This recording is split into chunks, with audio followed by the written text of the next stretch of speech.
Welcome to J is for Justice podcast. If live breaking news and following true crime is your thing, then please consider subscribing to my channel. And if you like what you see in my videos, please consider giving them a thumbs up.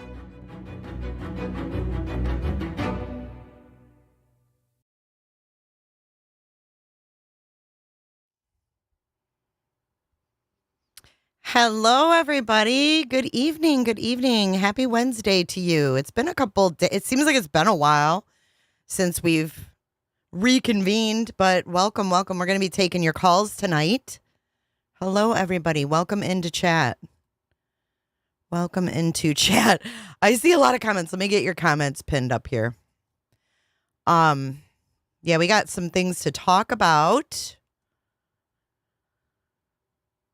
I know. Poor Terry Lynn. She must need a perpetual shower.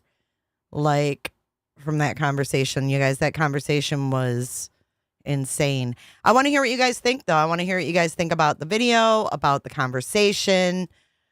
The sighting. The sighting is still going on. Everyone's still up in arms about the sighting. And I see a lot of you mentioning gray hues, which is funny. We're going to watch a few things related to this before we take your calls, okay? Let me get your chats pinned here, and then we will get into the videos I'm going to play for you guys, and then we will take your calls. So let's get this up. Get your chat. There we go. Okay, so KD wants to know, have the police come out on a presser actually stating where the video was taken from? No, they have not. No, they have not. Let's be nice. Let's not say anything derogatory about people that have given us things to listen to. Thank you for bringing that up, Olive. We've met our super chat goal, guys. You guys, we met one of the 3 goals that is needed. So congratulations, guys. We got to meet that J4J411.live tip goal and our member goal, and we will be able to spin the wheel of Friday. So thank you so much. You will get 2 spots if you use the donation tip link versus super chat. Super chat. Welcome in. Sage, welcome to the membership. No, and you know what? He's always been an asshole to me. I mean, I'm willing to share my experience with gray pubes because he's never been nice. Like from the minute I came on this platform, he felt like he owned it. And he would literally come into my lives when I was like a newbie on YouTube. Like, I'm like, what's going on here? He'd come in and he'd be like, I covered this on my channel yesterday. And I was like new to YouTube and I'm like, dude, fuck off. Like, who are you and why are you doing that? But he would do it every time. And then it eventually got to the point where I blocked him from my channel. Then I gave him another chance and I gave him a wrench so he could bypass slow mode and come on one time. And he still continued to be an asshole. He's a jerk.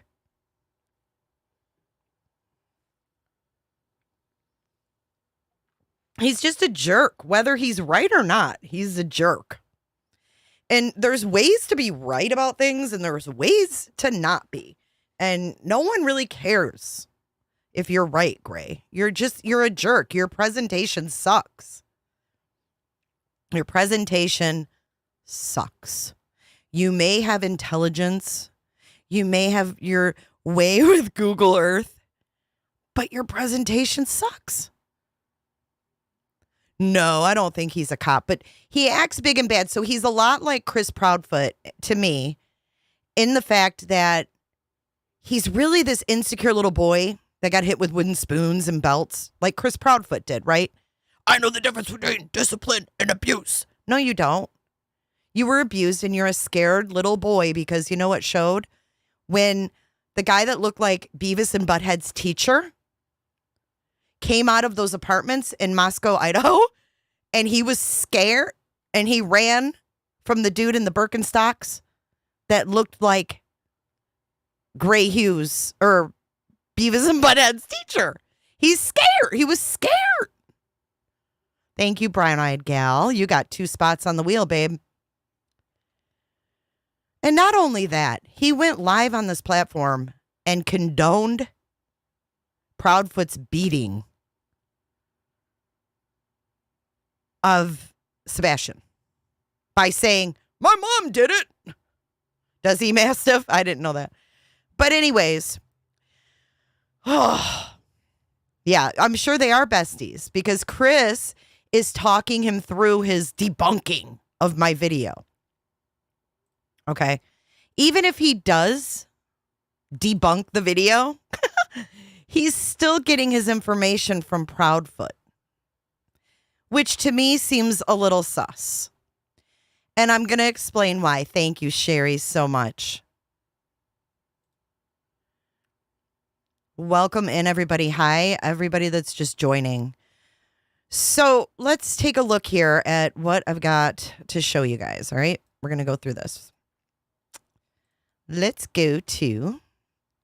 So let's first go to the Proudfoot's house. And I want to show you guys a little something. We're going to zip through this. I'm not looking at chat for a minute. So hold your comments, questions, and suggestions. This is the back of the Proudfoot's house per Zillow. And the reason I'm showing you this is to show you if you're standing like in their backyard, if you're standing there in this picture right now and you look to the right, you're looking at their driveway. Can we all agree on that? If you look straight, you're looking across their patio. The sunroom is right here. Okay. So let's take a look at another photo. Oh, and notice the trees when you're looking diagonally, right? Okay. Make note of that.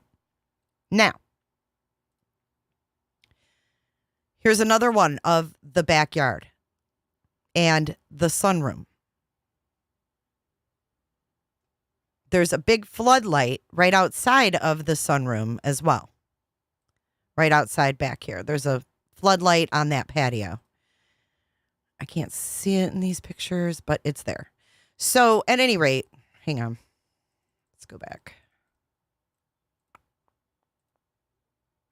See the floodlight on the gutter?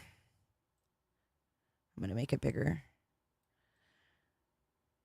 So if you see the white gutter on the side of their house, you can see a big floodlight at the top. Looking, thank you. Hey, Brittany. Oh my God, Brittany. I couldn't believe it. Last night you were playing that, all my commentary. I was dying. I was like, oh my God. Even my commentary to the trolls in my chat. It was funny. Right, KD? It's nice, isn't it?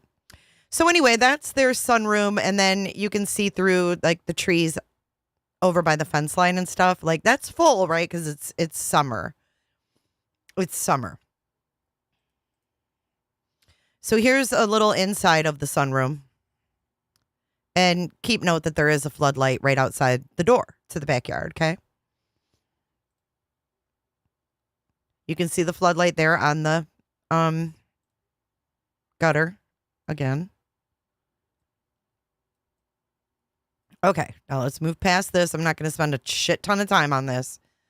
But Gray Hughes has debunked the camera positioning. Dun da da da. Okay. Roly poly, daddy's little Betty. Betty's gonna be a man someday. Gray Hughes is probably on the phone sexting with Chris Proudfoot right now because I just admit that he is right. It came from 1001 Stafford Court. But Gray, you're still wrong. You and Chris and your agenda is still wrong. Because if we go down here on Google Earth, by the way, anybody can Google Earth, not just fucking Gray. But if we go here, let's make it 3D. Oh, look, anybody can do this fucking shit. Wow. Okay. Let's zoom in. There's their house. Okay. This is one. No, it's cool, Brittany. I was just laughing because I was telling someone off. I'm like, damn, they must all think I'm a bitch. So there's the camera, right? So here we go. He's claiming that it's showing. Okay, now you guys are going to laugh. So we see that camera up there, right?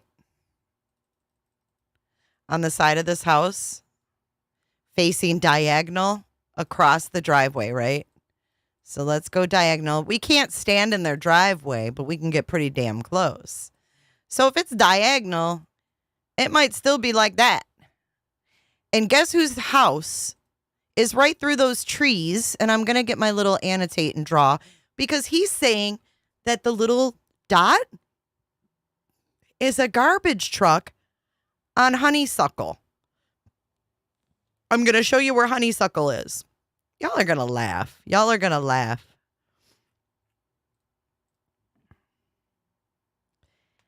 And then we're going to listen to Nick Barris because Nick Barris is not going to lie about this information. And I listened to a 20-minute video with Nick Barris about this video. It's not a garbage truck. It was taken at around 3:10 a.m. and the garbage trucks were not in the area. But Chris Proudfoot wants you to believe that they were. And apparently, Gray believes it. Because look at this. Watch this. We're going to zoom all the way out. I'm going to get my little drawing tool. And I'm going to show you what he is claiming where the garbage truck was that night. And y'all, this is almost laughable. Check it out. So let's say that the camera footage is coming from that house, okay? Let's make this big. This is another hear me out because it might take me a minute to explain it. So if we have, ignore the wheel goals, but if we have, right here is the Proudfoot home, okay? Right here is 1001 with their camera, okay? Down here.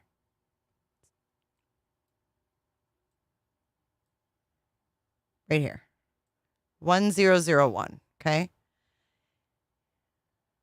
Camera is facing diagonally, okay? Which it is facing towards Honeysuckle. But this is Honeysuckle. I'm going to put an H. That's Honeysuckle, HS.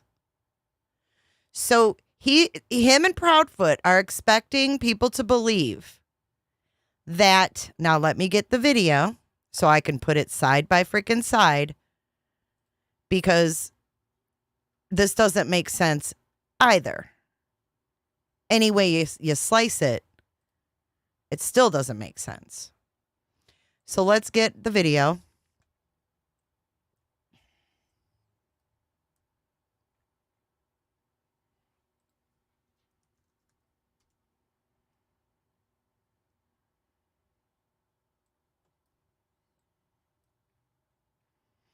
And here's the video. Okay. So if you are looking at the video in this dude's driveway and you're looking at the flashlight, you can see the flashlight thingy, the little white light, right?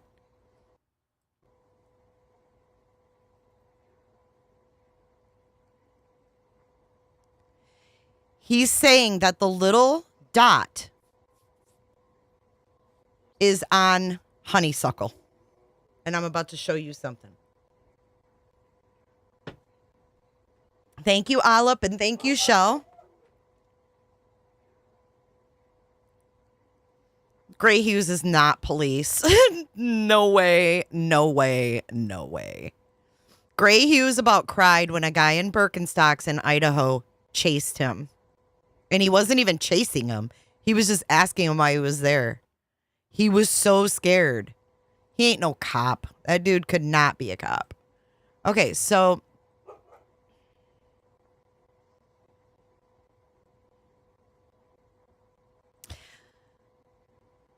let me do my best to point this out now. I hope you guys are following. I hope I'm not confusing you. But what he's saying is that the dot that you see in this area, you know, the little white flashlight dot, he's saying that that's coming from this road over here. And he says it's because it's on a hill that you see it. It doesn't even make sense. His background, he's a loser who's been on YouTube for like 10 years. That's his background. So let's put this over here and then let's put this down. And I'm going to show you guys a little bit more. Because even if it comes from that house, we're going to go back down. Let's fly on Google Earth again. Okay, so here we are on Google Earth. Here's the camera. And if you remember, the flashlights go out of frame. So I'm thinking that this is exactly the frame of that person's camera, if you catch my drift. And what's caught on the frame is something sinister on the very far right. Because remember, Nick Barris says that it travels out of frame, right? So watch this. If this is the angle of the camera and we zoom in,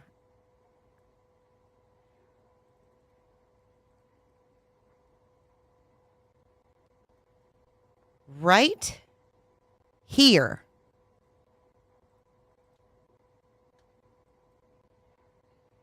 is the Proudfoot home. Right here is the freaking back porch. These trees would be bare and scarce in February. Do you put a 1 in chat if you understand? If you're picking up what I'm laying down, put a 2 if you ain't.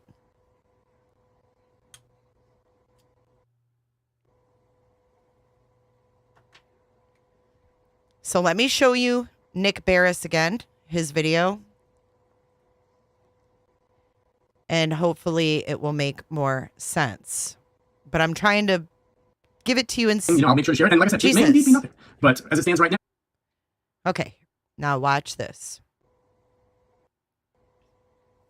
The video you're about to see is from early Monday morning, February 26th, around 3:10 a.m. Now, there are no street lights in the Stafford Court neighborhood, so it is at night pitch black. What you will see here are these 2 points of light believed to be people with flashlights in the area around Sebastian Rogers' Hendersonville home.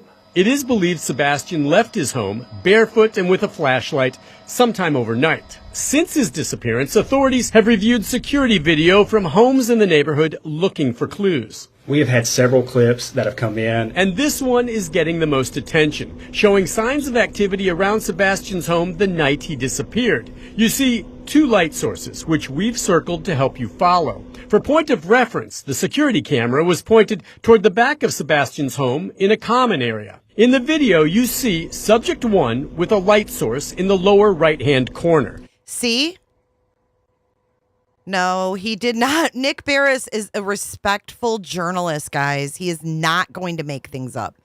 So he circled the little lights that were brought to his attention. And I don't know who gave him this video, but I will read what he says about it.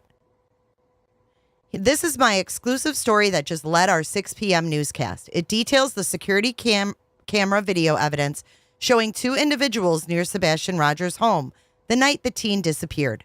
I hope this helps explain why authorities think it's so significant. What do you think?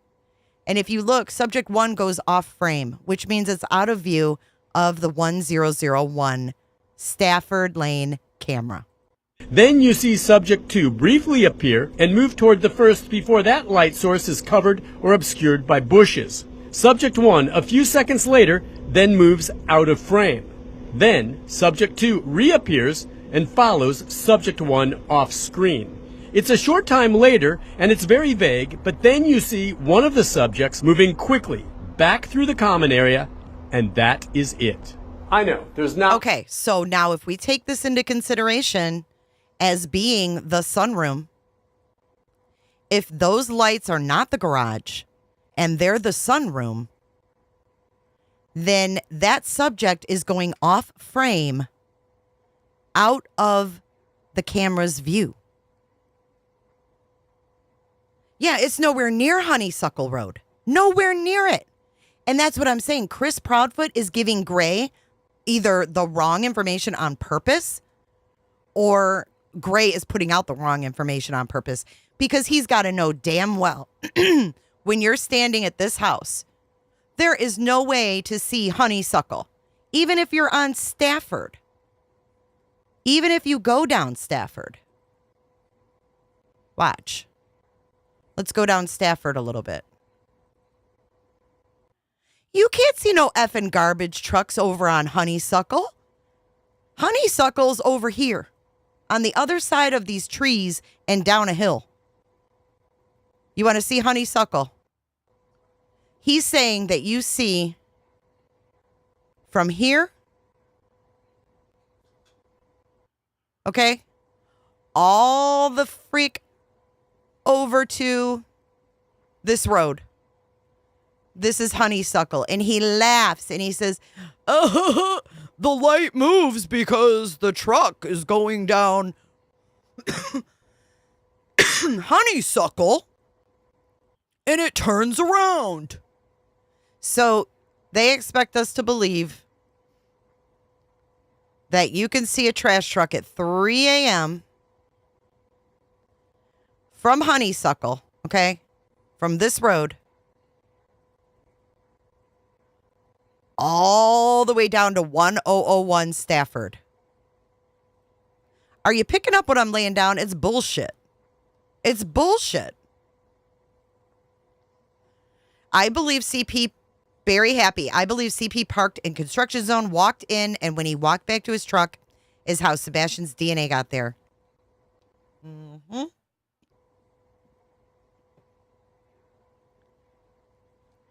Yeah, people, I'm telling you right now, and I'm not saying this to mislead you at all. But there's no way on God's green earth that you're going to see a trash truck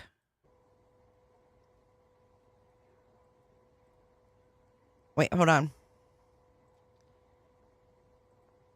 It is weird, Robin. I agree.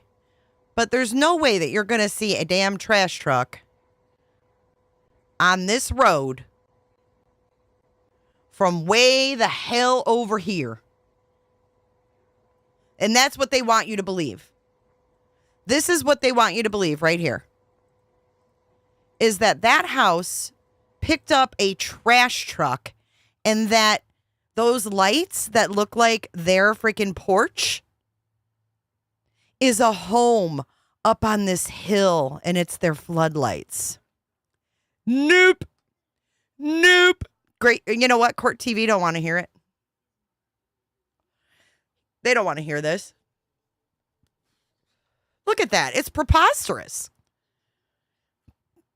Absolutely preposterous to think that a trash truck driving right here would be seen down here. I mean, it's fucking stupid. You think he's got a crush? Gray and Chrissy sitting in a tree. It's don't insult my intelligence. Because there's no way that you're going to see the trash truck up here from down at this house. You're just not. Unless they interact it or reenact it and I see it, I don't believe that. I think it's way more believable that when that subject goes out of frame, it's because of what I showed you. It really does matter. It really does matter because the police seem to think this matters. The police seem to think that this really matters because they won't tell us what it's of. And if it was of a trash truck, they would say, it's from a trash truck. But it ain't. The Proudfoot's house is right freaking there. There's the common area. I'll show you the common area.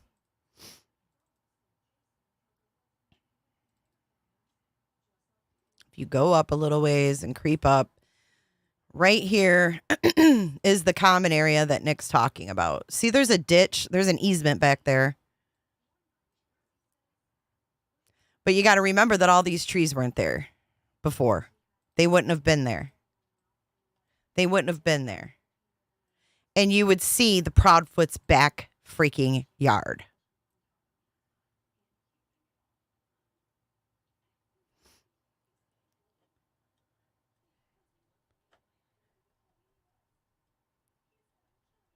Hey, Susan. Hey, Penny. But at 3 a.m, there were no trash trucks running in that neighborhood. Now, do you want me to show you now? I'm going to show you now where Chris Proudfoot gets this story. He's not as clever as he thinks. Okay? And neither is Gray, obviously. So let's listen to...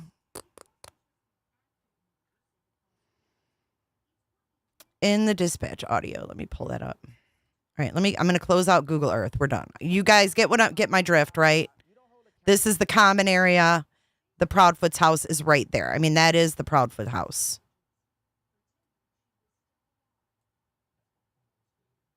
Right behind there is their house.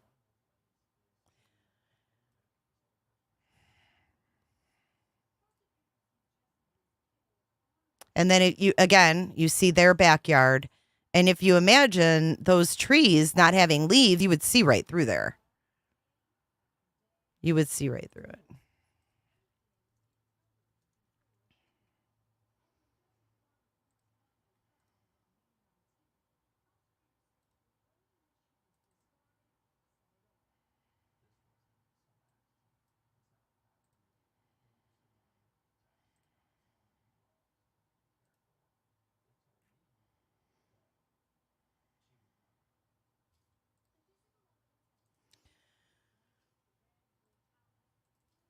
All right, hold on. I'm going to get the dispatch audio up, and I'm going to show you where Proudfoot gets his BS from.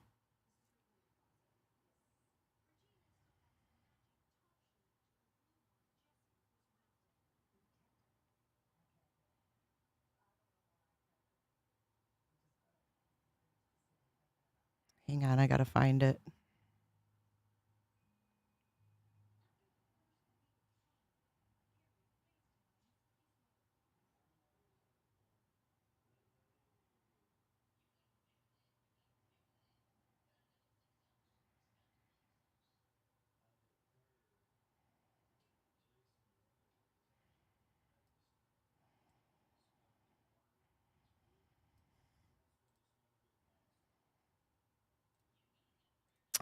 Didn't save. Hold on one second, guys. I'm sorry. Technical difficulty. Take a break.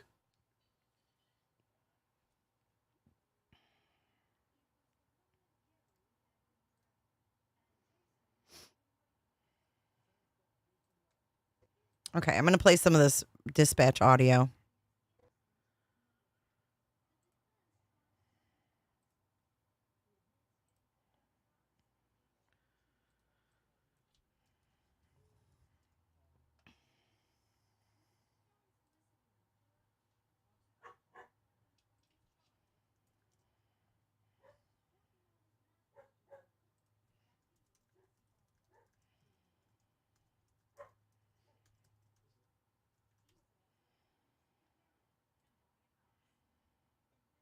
Check one hold up.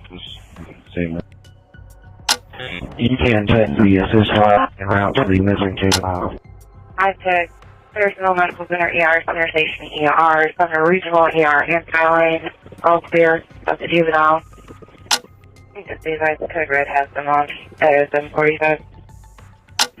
Next big track back up, going into the construction site over here back towards the beach. It's awful muddy. Do you see any footprints, anything? Couldn't have any shoes. No, I do have some footprints. Right there where you're standing? Yeah. Hey, leading Rabbit right Hole. over here to the ravine. No shoes, just footprints? He literally dove into it. Max led me straight to the retaining pond. He dove into the water. Copy, you see any prints around it? There was a few footprints in some of the softer dirt headed straight this way on the track that he was running.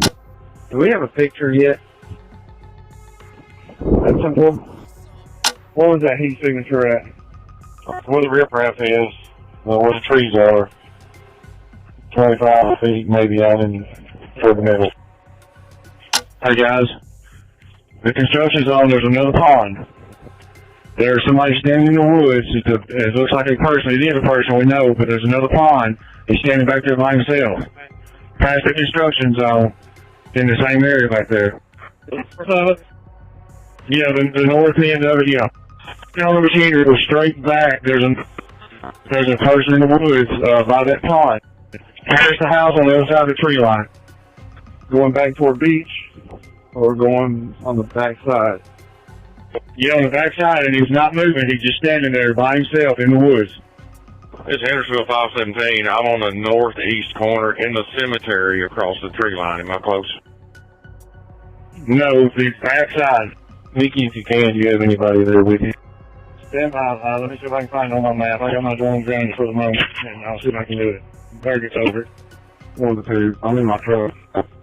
Two, there's four of us on foot coming across the yard, start directions. 19's on the screen. Straight in. Keep it on. Go left. He's come back. You passed it. There's another right here. Won't be there. Walk with you going. Into the woods. You should be about 15 foot from it. What's the child's first name? Should be all over it, whatever it is right there. The two people walking the woods. It's a mannequin. Sorry, guys. Look just like a person from the air. Hendersonville 66. What's the name of the child that we're looking for? First name is Pat. I'm sorry, can you repeat that? First name is Pat. Why does he say that so low? Last clothing description was black sweatpants with a white stripe, black long sleeve t-shirt with a print. Nikki, how many drones do y'all have up? One at the moment.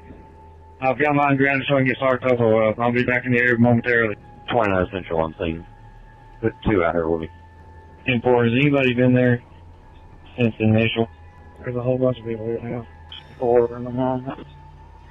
Can you help me listen to the radio on the north end until we wrap this up, please? Yes, sir. Brandon, you've got Hendersonville Mounted Patrol coming up there, and Joe's sending some more cars if we can start from the beginning, from the original house, and set up a new plan up there. 10-4, that's what we're doing now, sir. Thank you. One all year, so neighbor advised that he's found the child under his son's car, which is across the street, 2 doors up. So be sure and search under cars and under things. Who do you want to go with this other K9 search and rescue? I just talked to the GC of the construction back here. He's going to start getting the word out to all his crews that are out here working. Everybody, 4-1,000, so we can get a game plan and reconvene.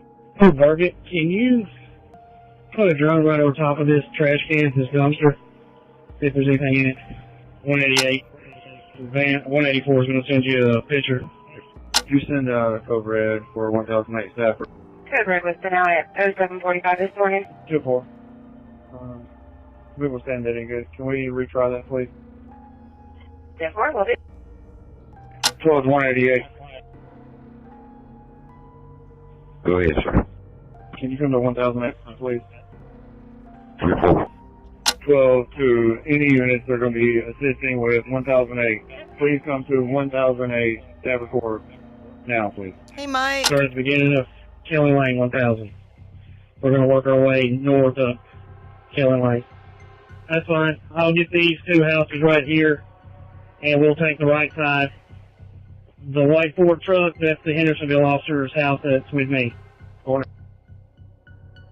No, that house hasn't been checked. The next house up from it, see the white Ford in the driveway? We log a neighborhood Facebook page. Post was made 1023 checked.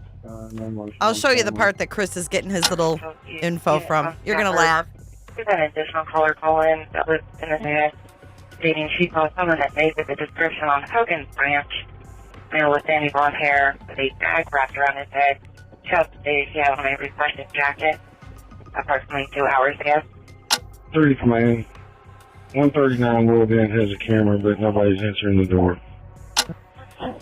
He had some ties at White House High School, and every time he got in trouble, he wanted to go back to White House, so I notified White House PD, or notified this, or 10-4. 10-4, that was the camera, is correct? It's 10-4. Nobody's answering, nobody's home. In reference to that address, please run a registration check on Tennessee tag. Tennessee.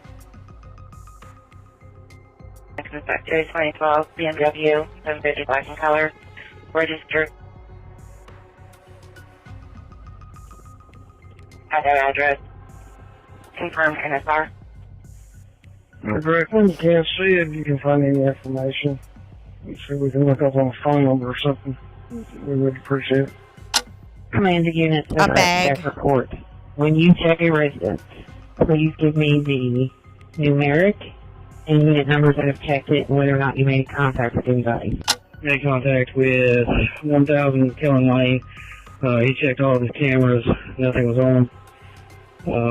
No answer at 102 or 103 Killen Lane.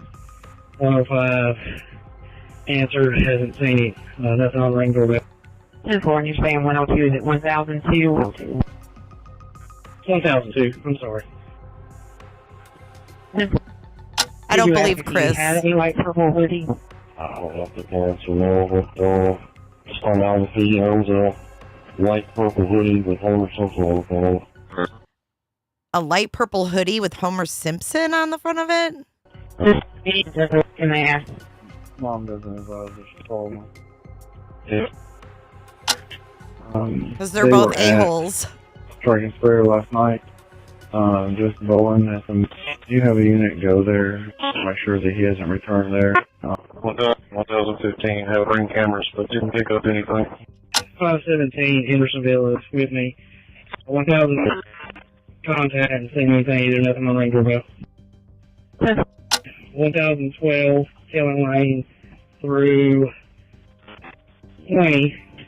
All 1012 go through the entire. The lady at 1032 Kellen runs the neighborhood Facebook page, and she's updating it to request people to look in their crawl spaces and hidden areas. 4.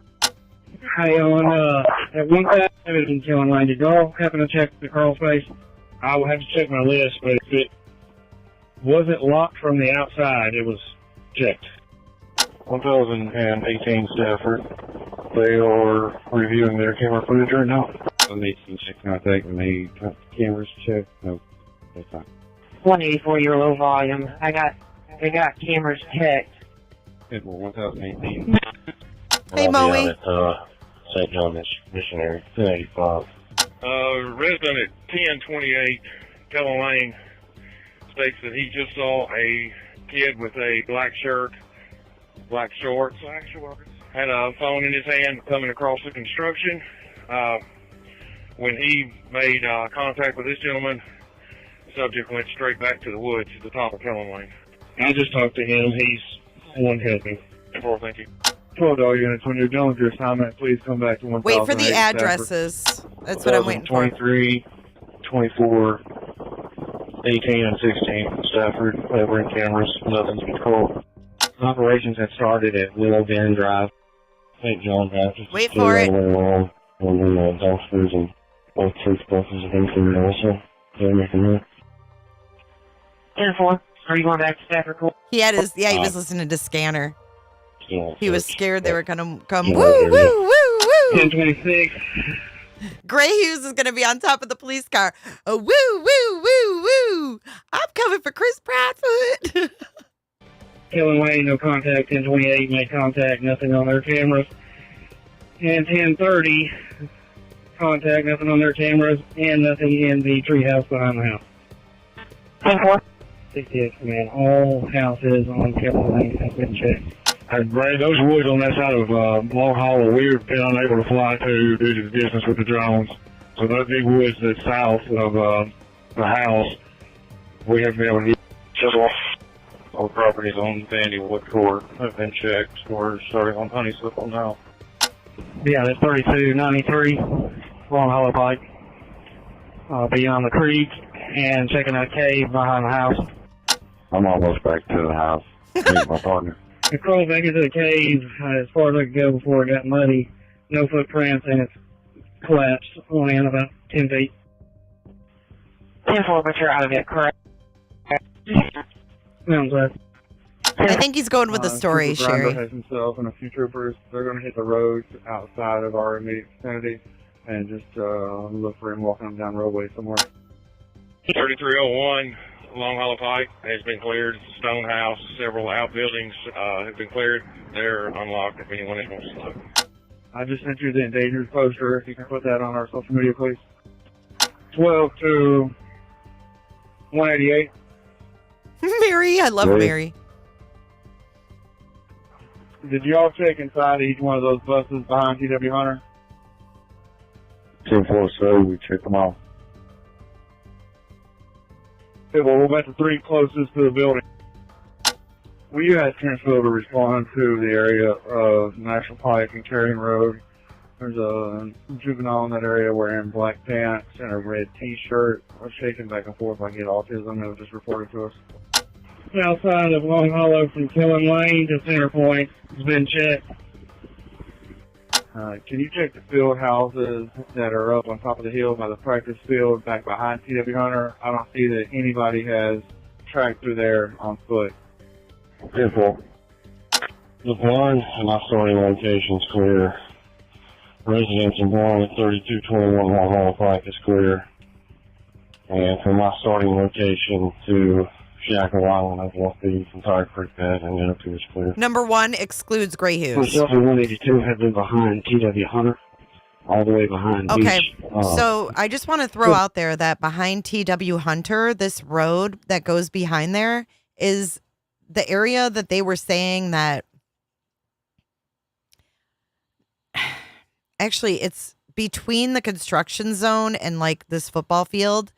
There's cemetery in there, and that's where they saw the mannequin, I guess. I asked Terry Lynn to go out there and take a picture. Football field and baseball field, up in the fields, checking tree lines all the way to the cemetery behind Beach Road Presbyterian. We're still here so far, cleared. You know, myself and 182, we've not made ourselves around to the front. Thank of you, the Donna school, Kim. inside the school check. We're still in the back. Beep, beep. Grease, creep. Very well, we get on Long Hollow Pike. 3 years. Go ahead, 3. The bus and the shed have been checked at 3220. 10-4. 10-4, thank you.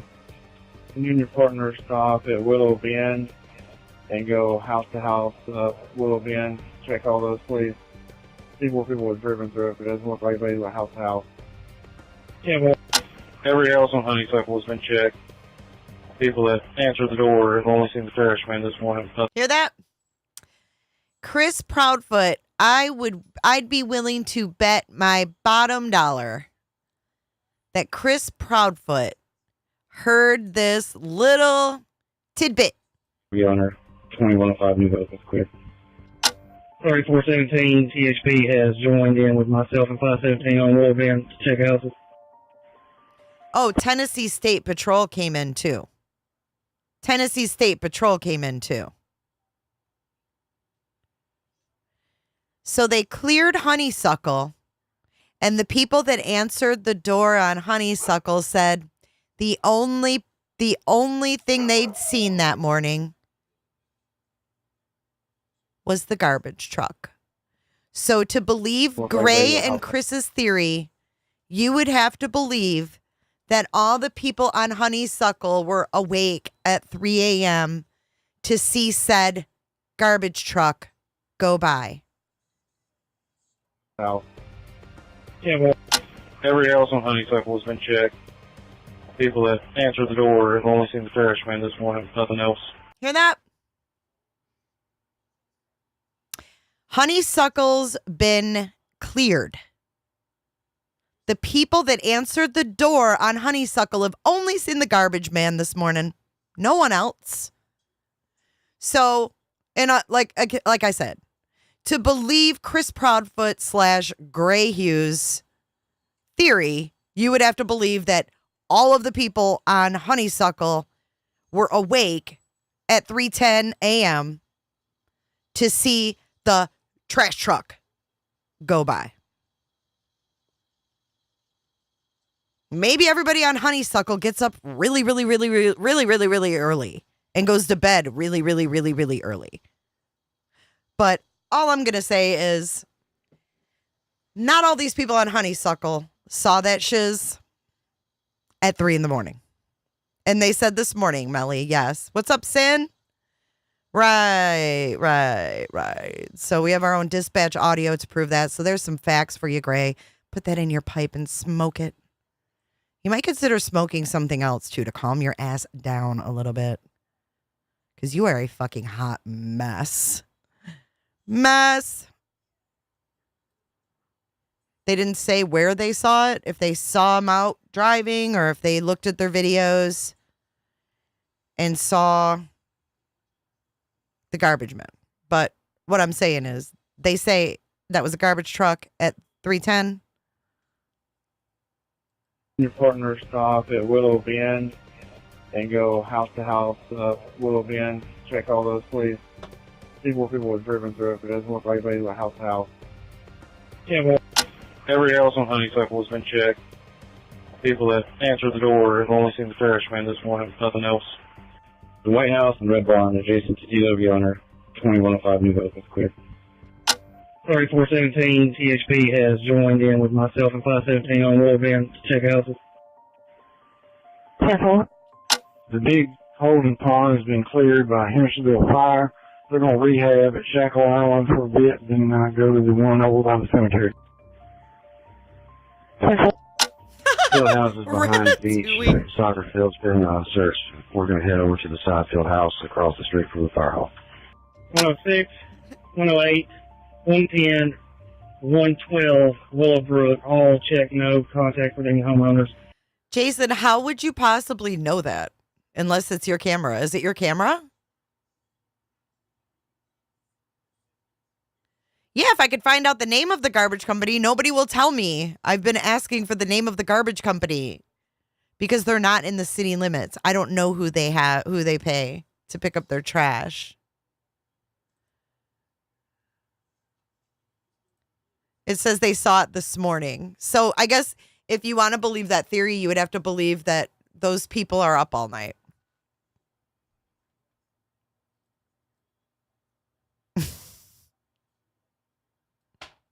Look like anybody went house to house.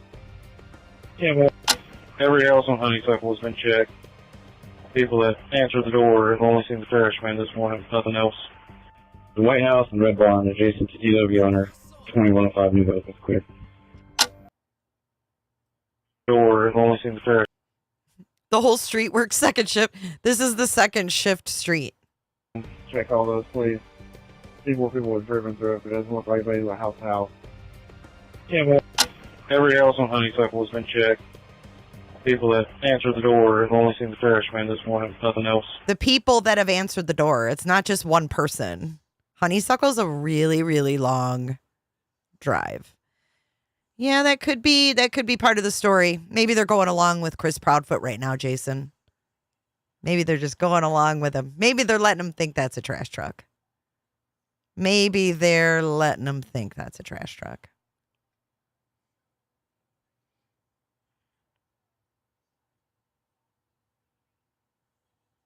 It still doesn't make sense that it would be over on that road anyways. You wouldn't see it.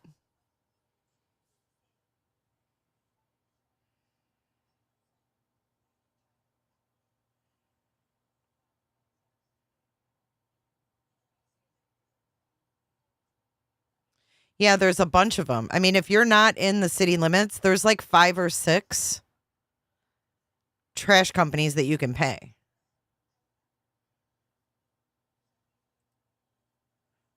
I know, Frankie. Well, yeah, it doesn't say what time. You're right. You're right. But I don't think Nick Barris is a liar. He disappeared. You see two light sources, which we've circled to help you follow. For point of reference, the security camera was pointed toward the back of Sebastian's home in a common area. In the video, you see subject 1 with a light source in the lower right-hand corner. Then you see subject 2 briefly appear and move toward the first before that light source is covered or obscured by bushes. Subject 1, a few seconds later, then moves out of frame. Then, subject 2 reappears and follows subject 1 off screen. Hang on, this isn't even it. Hang on a second. The video you're about to see is from early Monday morning, February 26th, around 3:10. Oh, there we go. I'm so sorry. There's a video that he put up that I just listened to for the first time today. And man, he gives some information in this. So I'm going to play it.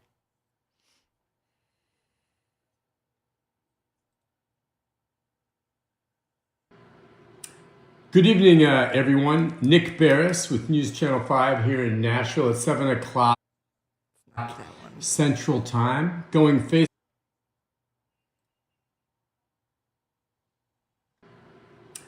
Good evening, everyone. Nick Barris with News Channel 5 here in Nashville at 7 o'clock Central Time. Going Facebook Live tonight. He's wearing a striped jacket, and the one I'm looking for. Maybe I've gone too far. He tells us exactly what it is, though. Oh, right here. I found it. All right. Good evening, everyone. Okay, let me read you his description first. He says, the latest on Sebastian Rogers. I just finished talking about the case on Court TV. Now let's talk here about what we learned today from my exclusive one-on-one with the lead investigator. Also, Gray Hughes said Nick Barris or whatever the hell that guy's name is. This guy's like an award-winning journalist. And for him saying that, I think Court TV should never have him on again. What a horrible look for their channel or for their network, honestly. But Nick Barris tells us a lot of information. Okay, he's the one that obtained this video. Gray Hughes is sitting on his arse in like Oregon or something, chewing on granola, hitting people with spoons and bitching. So I choose Nick Barris over Gray Hughes any day on information versus misinformation. So we're going to take a listen to him for a minute. It was interesting that they learned that within the past few days, and I didn't get the details of exactly how or where, a pair of eyeglasses has been recovered, I assume from the neighborhood. And these eyeglasses now are being checked to see if they perhaps were eyeglasses that belonged to Sebastian. We all know we've seen pictures of him wearing glasses. Now, I'm not sure. My understanding is they may have been found a few days ago. And so for the life of me, I don't understand why it's taking so long to figure out if these are his glasses. That's really pretty easy to figure out, I would think. Show the parents, what do you think? Are these his glasses? Check the prescription, find out where they're from. Are these his?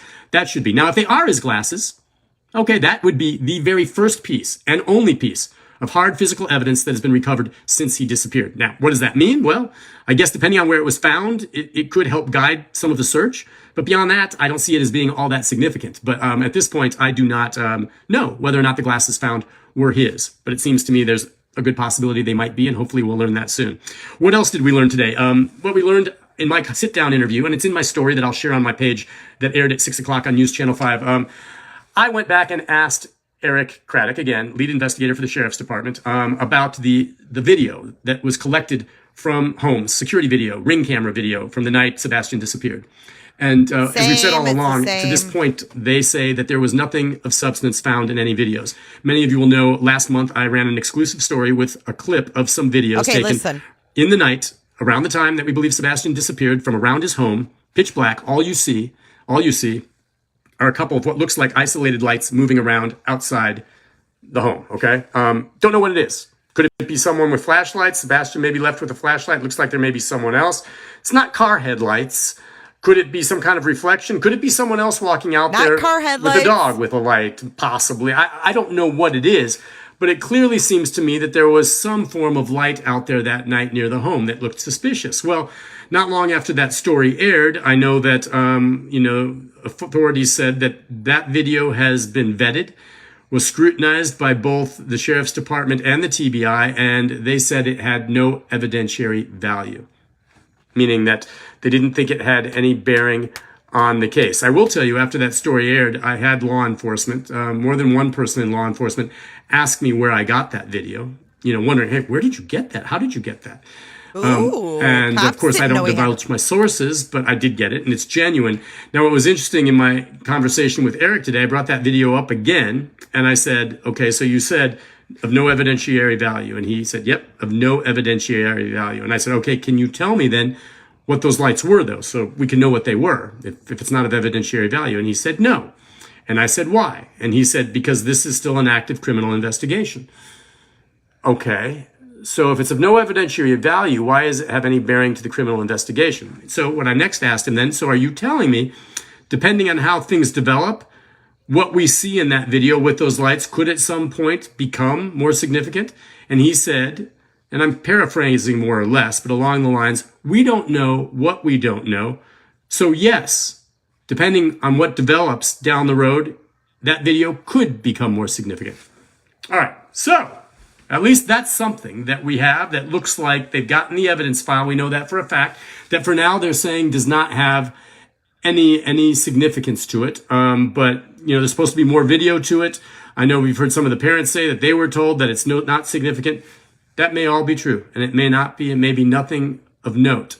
But all I know is what, the chief deputy told me today, and going back to it. We don't know what we don't know. It's still in the evidence file, and maybe down the road it develops to something else.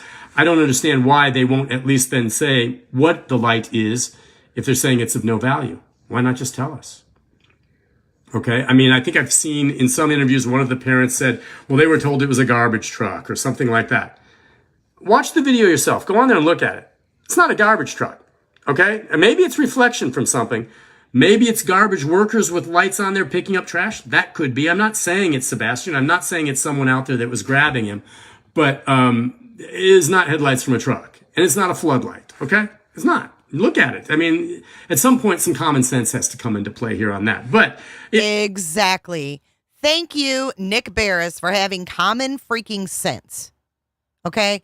And I bet you if you ask Nick Barris, do you think it's cool that Chris Proudfoot was giving Sebastian licks with a belt? I bet he'd say no. You know why? Because he's got common sense.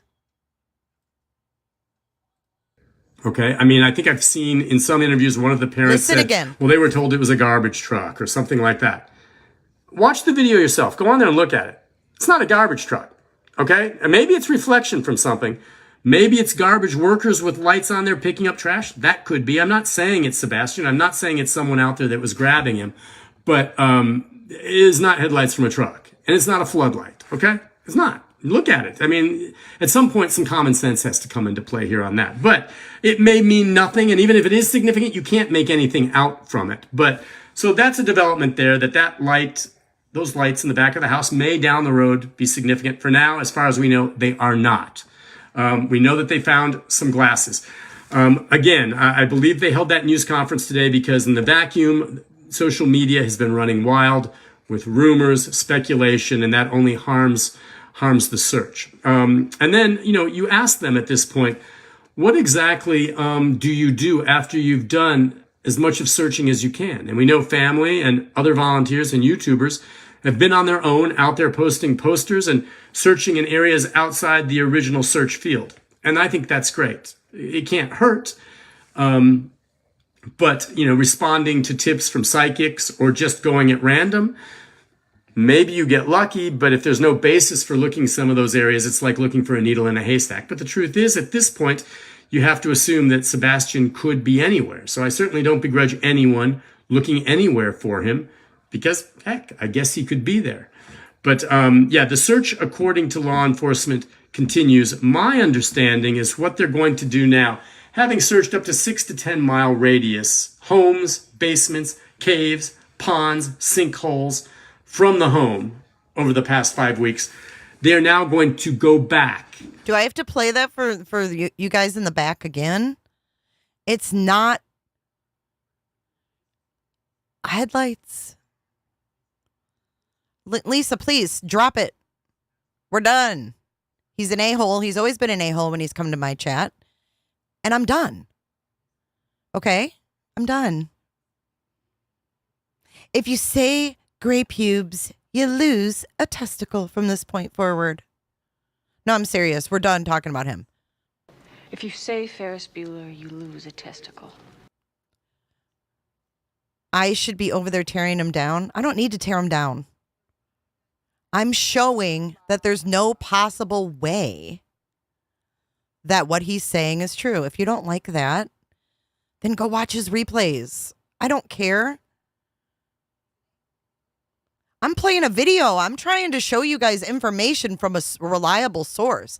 If you're stuck on Gray, then go to Gray's channel.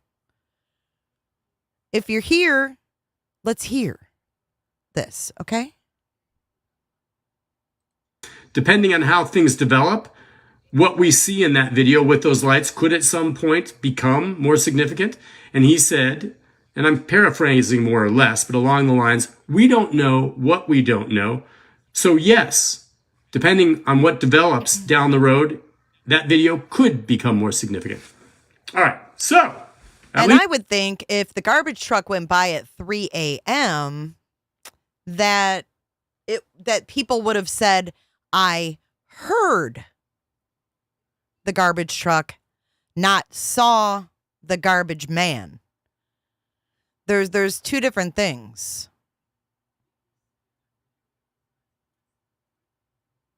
Yes. Moe says, I need my testicles. Right. I mean, I didn't just come out the gate with this. I mean, let's face facts. This isn't just me coming out of the blue. Just because I feel like talking about gray pubes. No, I don't. That's something that we have that looks like they've gotten the evidence file. We know that for a fact. That for now they're saying does not have any significance to it. But you know, there's supposed to be more video to it. I know we've heard some of the parents say that they were told that it's not significant. That may all be true, and it may not be, and maybe nothing of note. But all I know is, if you're following Gray Hughes, you should be concerned. You should be concerned that he is siding with this abusive man. Even if he didn't have anything, let's say this Chris Proudfoot was in Memphis. He's had 2 CPS calls. You heard from his ex-wife, Nina. You've seen the court documents.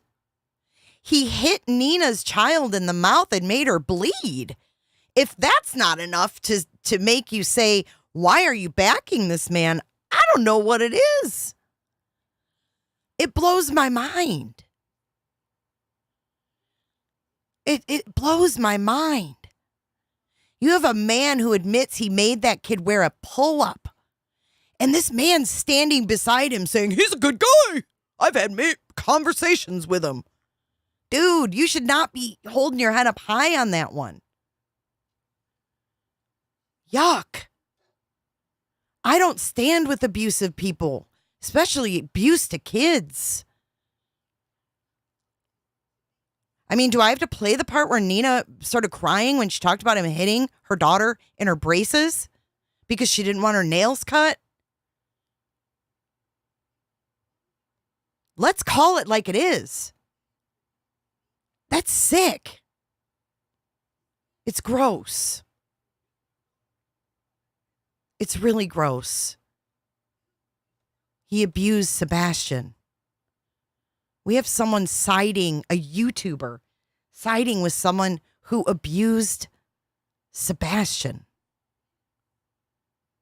I mean, for real, all jokes aside, let that sink in. Even if you didn't think he did anything to make him disappear, why would you want to be buddies with someone who does that? You know why? Because he said it himself. There's nothing wrong with it. He said that's what's wrong with society today, is that we don't do that enough. These are the kind of people that you want to keep your kids away from.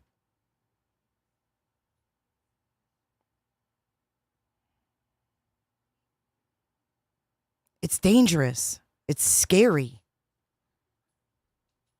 And it's serious. This isn't a joke. This isn't a soap opera. This isn't our nightly entertainment. This is a boy who looks sad in his Christmas picture, standing next to Santa Claus. He looks sad. And then we found out that at Christmas time, he was shipped away over to his dad's and couldn't spend time with his sister. I mean, just let all that sink in.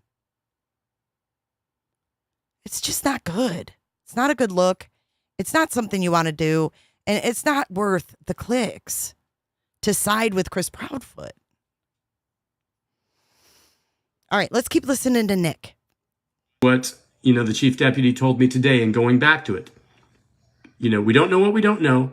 It's still in the evidence file, and maybe down the road it develops to something else. I don't understand why they won't at least then say what the light is if they're saying it's of no value. Why not just tell us? Okay. I mean, I think I've seen in some interviews, one of the parents said, well, they were told it was a garbage truck or something like that. Watch the video yourself. Go on there and look at it. It's not a garbage truck. Okay. And maybe it's reflection from something.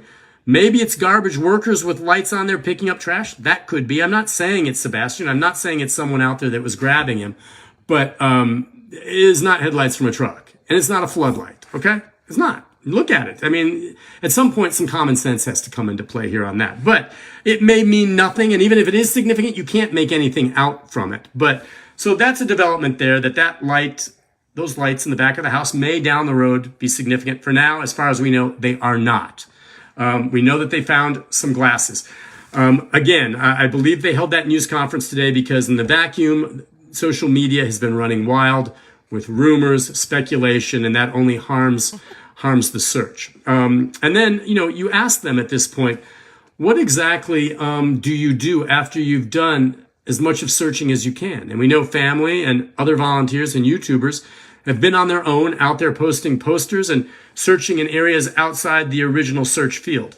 And I think that's great. It can't hurt. But, responding to tips from psychics or just going at random, maybe you get lucky, but if there's no basis for looking some of those areas, it's like looking for a needle in a haystack. But the truth is, at this point, you have to assume that Sebastian could be anywhere. So I certainly don't begrudge anyone looking anywhere for him because, heck, I guess he could be there.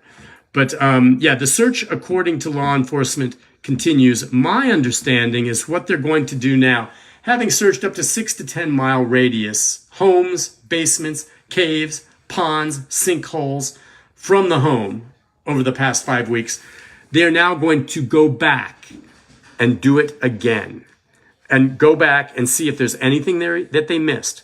See if there is something new that's developed in one of these locations. That's what's going to happen next. They're going to go back and retrace their steps with a new set of eyes. And Jackie, I'm sorry he did that to you. That's really rude. Safe and sound. But they have to deal with evidence and facts, and they stick with it. And if they don't have something new to report, they're not going to make something up to pacify some of these folks out on social media. I agree with you, Cunning. I know you guys aren't going to want to hear this, but I don't think that picture's real. And I'm not trying to be a Debbie Downer about it, but I don't think it's real. And I think that all these stories you're hearing about agents, interrogating people at this park, I'm not sure I believe all that. I'm not sure I believe all that. I mean, I wish it was, but I just don't think that that's real.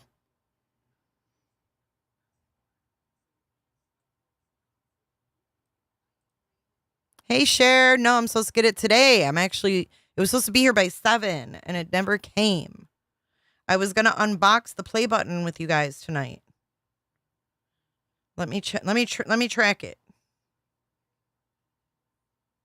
It says today, May 1st by 7. And it's 8:11. I don't think I'm going to get it today. I might not get it till tomorrow. I know I didn't get it yet, Case. Hi, headphones. Yeah, the back of the house. Yep. Yep, the back of the house. Yep. See the sun porch? And then right back beyond this fence is the common area. Like this dude's house, like this is what I'm picturing here. Let me show you guys real fast.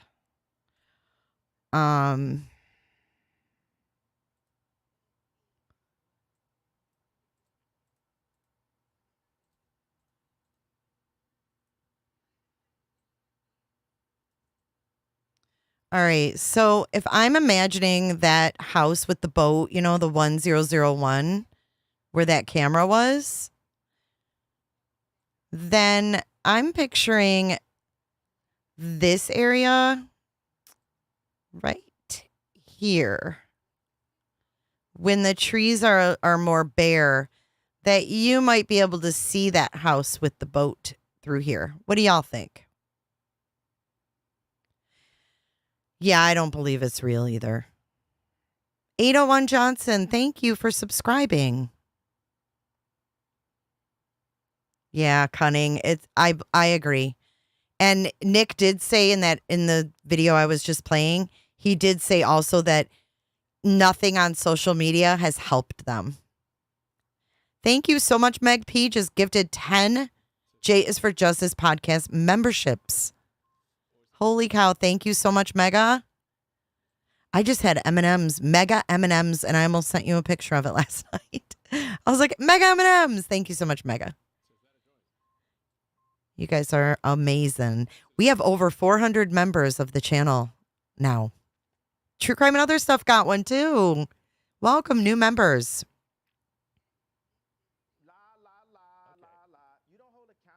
I know, serious. Thank you. I love you guys. You guys have been amazing. Our Discord has really grown into a really great community, you guys. If you aren't in our Discord, become a member or a Patreon today and join us in Discord. We do so much. I mean, we have each other's backs. We chit chat. We do talk about cases. We deep dive. We have watch parties. We do all sorts of stuff, and it's fun. Eyes wide open. I believe the photo is a hoax. I don't want to think that. I know. It's clearly been photoshopped. Yeah. Hey, Mike Sanner. I was out sick, so I'm curious if they tried cadaver dogs or infrared. So we don't know. We know they checked the walls in the house. That was said early on. That they checked the walls in the house. So I don't know what they use for that, Michael. Oh my God, she gifted 10 more. Jeepers. Jeepers. Holy cow, Meg coming in hot tonight. Coming in hot. Just like the fajita. Welcome, everybody. Welcome, welcome, welcome.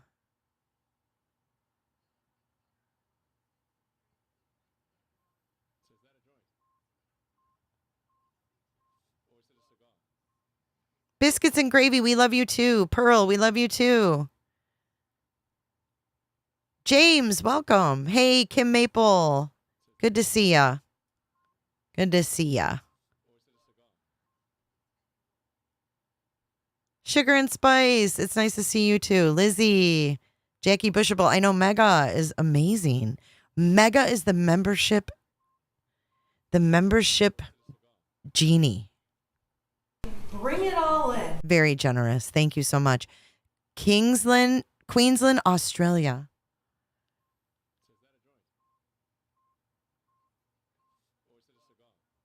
Katrina, right. It makes no sense. Can one of the mods slow down the chat just a touch? No luminol in the house. We heard they didn't use luminol for blood or whatever it is, Blue Star, that they use. That's crazy. 20 new members just like that because of Mega P. Mega P. Y'all are something else. All right, let's open up the phone lines. I think I've gone through everything. Let me make sure.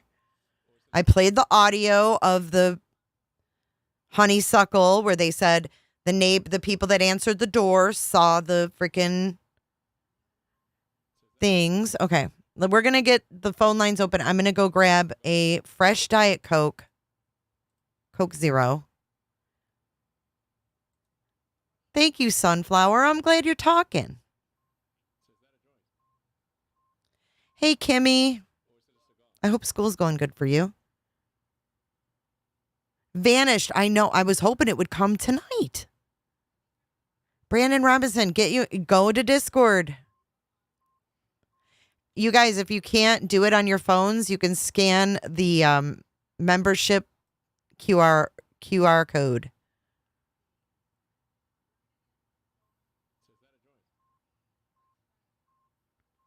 Can you hear a Roberta? Oh, for old time's sake, of course. For the OGs. Roberta. All right, let me open up these phone lines here. Let me get the old rotary dial phone going so we can talk.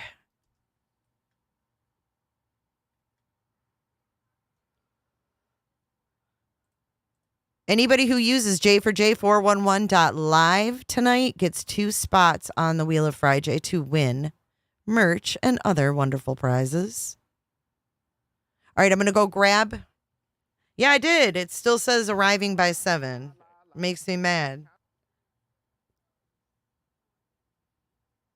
Hey, Karen Danielle. Nick Hummer, that might just be. Yeah, it still says we have updated your delivery time by 7. It still says out for delivery.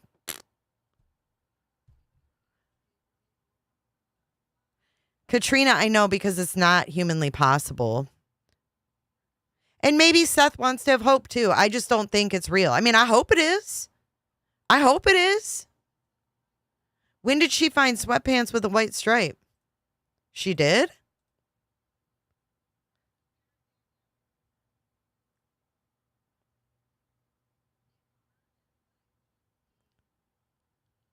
Funny how this bitch. Yeah, cunning. I saw that too.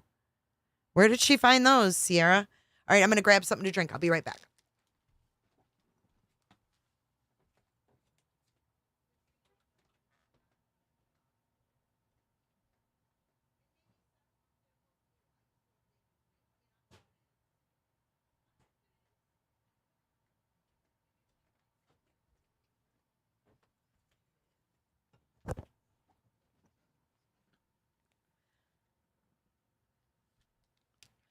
Okay, I am back. And I thought I lost my glasses, and they're on the floor. I just saw them. I couldn't find my glasses for 3 days. I am so blurry-eyed. All right, here we go. Guys, I've got my spectacles. The phone lines are open. 727-755-6001, y'all. Give me a call. Let me know what you think. Am I full of shit? Do you see a ruckus? We're going to put the ruckus back up on the screen, too. Because I still think that could be the porch. The porch. 727-755-6001 is the phone number. Call me up.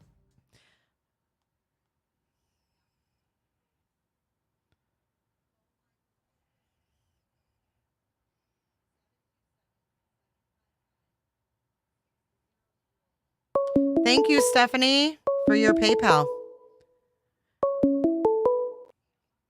Call from Bunny. Hi, you're live.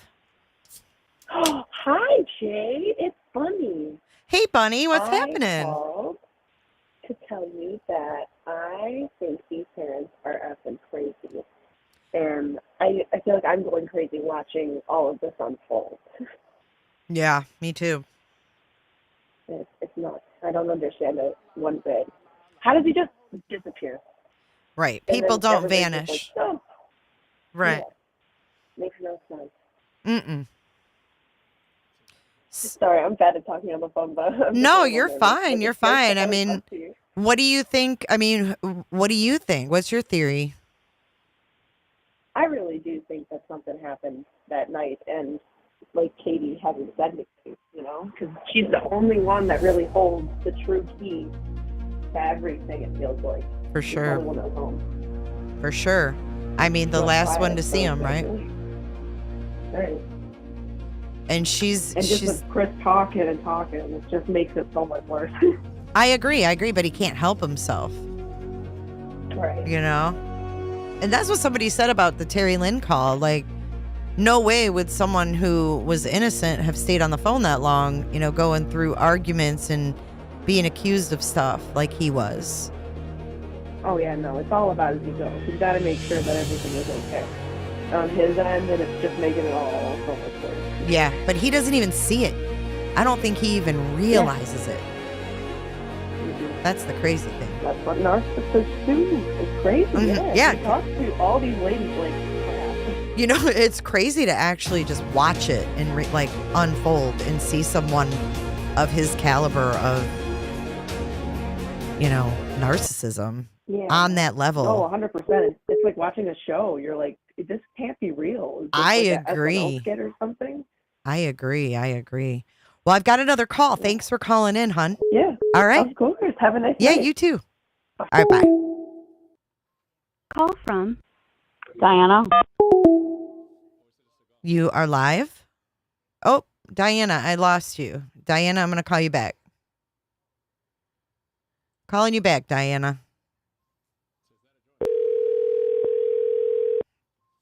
Thank you, Island, for the 10 gift memberships. Hello? Is this Diana? Yeah. Hey, Diana, I'm sorry. I hung up on you. This is Jay. You're live. I'm live? You're live. You just called me. I called you back. Like J is for Justice Online? I mean, YouTube? Yeah, didn't you just call me? I did, yes. Did we just hang up? Yeah, because Oh you're live with somebody else. Oh, my God. I called the wrong person back. So how are you? Oh. Wait, so am I online on You YouTube? are. I'll let you go, though. I'll call back the other caller. Sorry. Okay, Bye. bye. Airhead. call from Hi, it's Allison. You are live. Jay? Hello? Hi, Jay. It's Allison from Texas. Hey, Allison from Texas. What's up? I'm so happy to talk to you. I'm happy to talk to you as well. So I found I was in the corporate world for decades, and I found even just YouTube true crime after Brian Koberger. And then I found you, and I'm going to make this short and sweet and not say anything else about it, but Gray Hughes dissed you so bad. When I made the mistake, I didn't know you couldn't talk about other YouTube channels, and he dissed you so bad. Anyway, I finally got rid of him. So I'm gonna put that one to bed. you brought me up, and then he went on a rant. Yeah. Oh, He was just so horrible. But and I put up with it for a long time. But the straw that broke the camel's back was after Madeline Soto. So I'm retired now. That's why I'm not in the corporate world. So sometimes I spend a lot of time on YouTube. I pick a lot of weeds and use my headphones.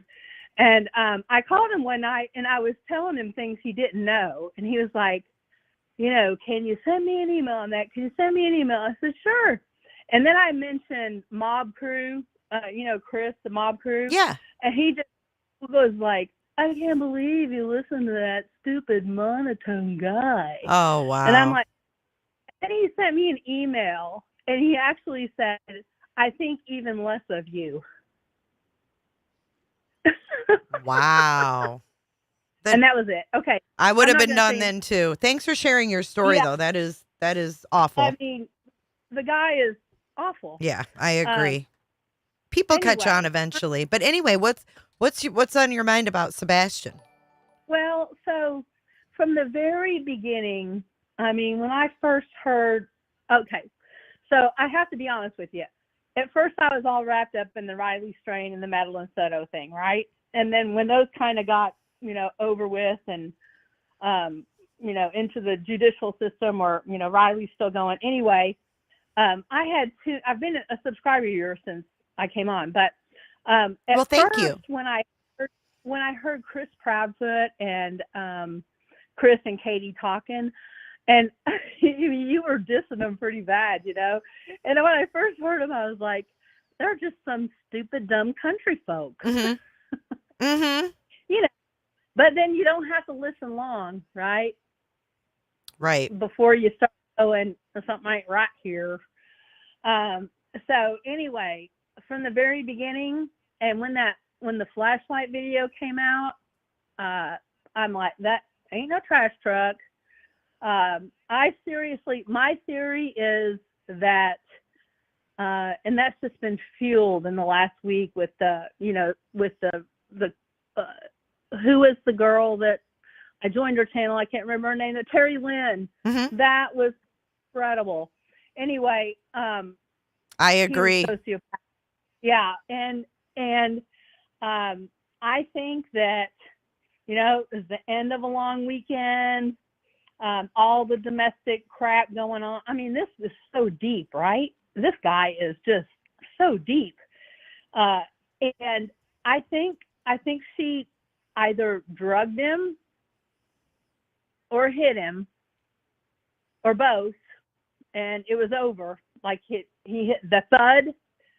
I think there's some truth to that thud. You do? Like his head against the headboard or something. And then she called Chris. I think he left his phone at the camper and drove there. And that flashlight video is probably the culmination of the fight on the back porch. And he took him away.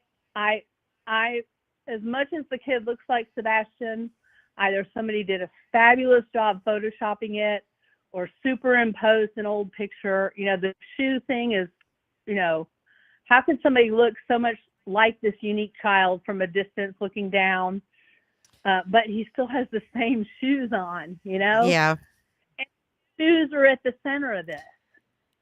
Well, and you know what I noticed about the shoes is that they look newer in the picture that, the sighting picture than they did in the picture next to the trophy.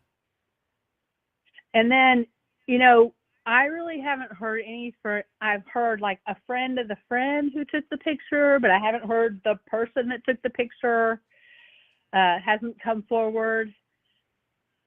It's a very cruel joke, and they should be prosecuted if it is. I agree. Not I mean, girl, let's go back to the common sense, right? Like Nick Barris was just saying. If you know enough about Sebastian to take a picture of a kid, like you're going to go and risk snapping a photo of someone's minor child because you are that convinced it's Sebastian, would you just take the picture and leave? I'm going to turn around and say, hey, Sebastian. Yeah, you're going to see if the kid looks at the very least. Or you might go inside and say, hey, can I talk to one of the workers and pull him aside and say, hey, show him the poster and say, I think that might be that kid. I mean, you get the workers involved. You don't just snap a pic and go home and call the police. No, you don't. No, you don't. So that person should be, whoever did that their karma will get them if something else doesn't, because that is cruel. It made me think, hey, maybe it is when Chris Proudfoot said, no, that's not him. Yeah, I know. Anything he says, I always think the opposite as well. I'm with you on that one. If he says it's black, I say it's white, But, I don't care how far away it was and what kind of angle it was. If my kid was missing, I want to say I'd know, but I know Seth is so hopeful. I know. And doesn't want to lose hope. So. And I don't want to sit here and go on and say, I don't think it's him. I don't think it's him. And I don't, because I know he listens to this. And it makes me feel like. I don't know. I know you don't you're not like a psychic person, a psychic medium person or anything, but I am very spiritual and I'm intuitive myself. And I don't trust them all. And there's a lot of jokers out there, just like anything. Mm-hmm. But I've never seen a situation where, and I subscribe to a few psychics that I put a lot of emphasis on, but I've ventured out just to see everybody is saying the same thing. And unfortunately, I don't think this is going to come to a real happy ending. Yeah, I don't either, unfortunately. Most of them don't, especially after this much time. But I don't think Sebastian is where they're looking. I seriously think, Katie did something. There was a thud, all right.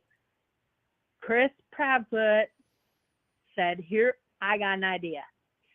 And that was the 3.5-hour phone call. His drive from Memphis to Hendersonville. And I don't know if he was completely gone when Chris got there, or if they thought he was gone, or I kind of have maybe think I don't know. I'm not going to go there. But anyway, I think Chris took him back. And I know this is a terrible theory, but I think he put him in the RV and turned the AC way down and went to work. Mm. And then he waited for Katie's call and he went home to save the day. Mm-hmm. He didn't get there till 1 o'clock. And then, if you'll recall, he left that late afternoon and went back to Memphis because he had to get his trailer. Had to pick it up. His boss said, "Pack up your shit and get out of here and don't come back until this is done and taken care of." Right. That was the most important thing, to go retrieve the trailer. Go get the trailer. Mm-hmm. So not look for Sebastian, but go get the trailer. That's right. I think he went back and under the cover of darkness did what he did. And I think that's where they'll find Sebastian. Mm-hmm. Unfortunately. Yeah. Retrace his steps, you mean, Chris? I pray it's him. I do. I pray it's him. I pray that stupid Katie called her sister from North Carolina, and that was the handoff we saw, just because she's selfish little bitch and didn't want, Seth to have him.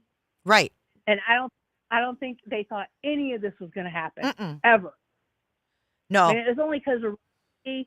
And like me, I came to this case because, I was all in the Madeline Soto. I had that one dialed in too, and then there was this, and I'm like, oh my, this is just the creepiest case ever, next to Summer Wells. Yeah, I agree. I agree with you. This is how I feel, and unfortunately, I think your theory is a good theory. I mean, not that any of us want that outcome. Of course, we don't, but we have to be realistic as well. And I think realistically, that's a good theory. I think Chris parked at the retaining pond at the construction zone, came up there and got him. That's why the dog's tracked there. Hell, I wouldn't even put it past that sick son of a bitch to drag his feet through the water before he threw him in the truck. Yeah. He knew that water was knee deep too. Yeah, he did. When he talked to narc divers, he said he was not home that whole month. And he said, well, I don't know what it's like now, but before it was only knee deep. And it's like, what do you mean before what? Like, mm-hmm. Yeah, he's given a few little clues here and there for sure. And it doesn't make sense. Why would you go get the camper right away? That would not be like something you would go do for 7 hours, because that would be 7 hours there and back. No, that's why he went back that night. So what I want to know is, does that Yogi Bear, whatever, wherever they were, has that got cameras? That's the secret there. Mm-hmm. If they can, And what makes that sticky is that that's in another state. So Right. how do they have to get like? I mean, the FBI is already involved, I think, for analyzing data and stuff. But is the FBI going to get involved since they're basically living over state lines? I mean, we have so many things like Looking Beyond just said, Chris, saying the dogs are only 25% accurate. Bullshit. All these little things he's putting out there to put doubt on everything. That bite mark on his arm. Mm-hmm. That's why I do think he fought with. I do think he had to. Somewhere he tried to contain Sebastian, and Sebastian did the only thing he could do, and he bit that. It's a bite with those little spaced out teeth. Yep. I saw somebody actually kind of lined them up. Yes. So, I can only hope that this is all coming together in the background. And, we learned a lesson in Florida, right? We're like, why haven't you charged the mofo with her murder? It took so long. Yes. So patience. Yeah. I agree. And I think that a lot of the cell data, too, it can take time to get those warrants back. It can take time to put it all together, to analyze the videos. I mean, this is just one video. Who knows what other videos they have? Yeah. And you have to remember Katie's a specialist in that department. So right. They're going to know some things, they're not going to they're not going to do a co-burger and turn their phone on airplane mode or, right. Get with them. They're going to freaking leave it where they say they were. Mm-hmm. So. And what's funny too is as cocky as he is, it's funny that he's got, a YouTube creator on his side because he hasn't been able to accomplish that as of yet. Right? Seth has all these creators on his side and now he's found one to take his side. So in his effed up mind, he's even more confident because now he's got someone to back up his stories. He's so sick. Great confident because he got the information right from Chris Proudfoot. Oh, that's just a marriage made in heaven right there. Oh, I know. That's the perfect, besides Vinny and Gray sitting in a tree, that right. There could be Chris and Gray sitting in a tree. It is. Yeah. It is. It is. I won't take more time. Well, thank you for the call. I appreciate you. I wanted to talk to you for a long time. Yeah, I appreciate you. Thanks for calling in. Love your chance. I hang in. Thank you. Okay. Bye, Jay. All right. Talk to you soon. All right. 386. I see you called 3 times. I'm going to go ahead and call you back. 386.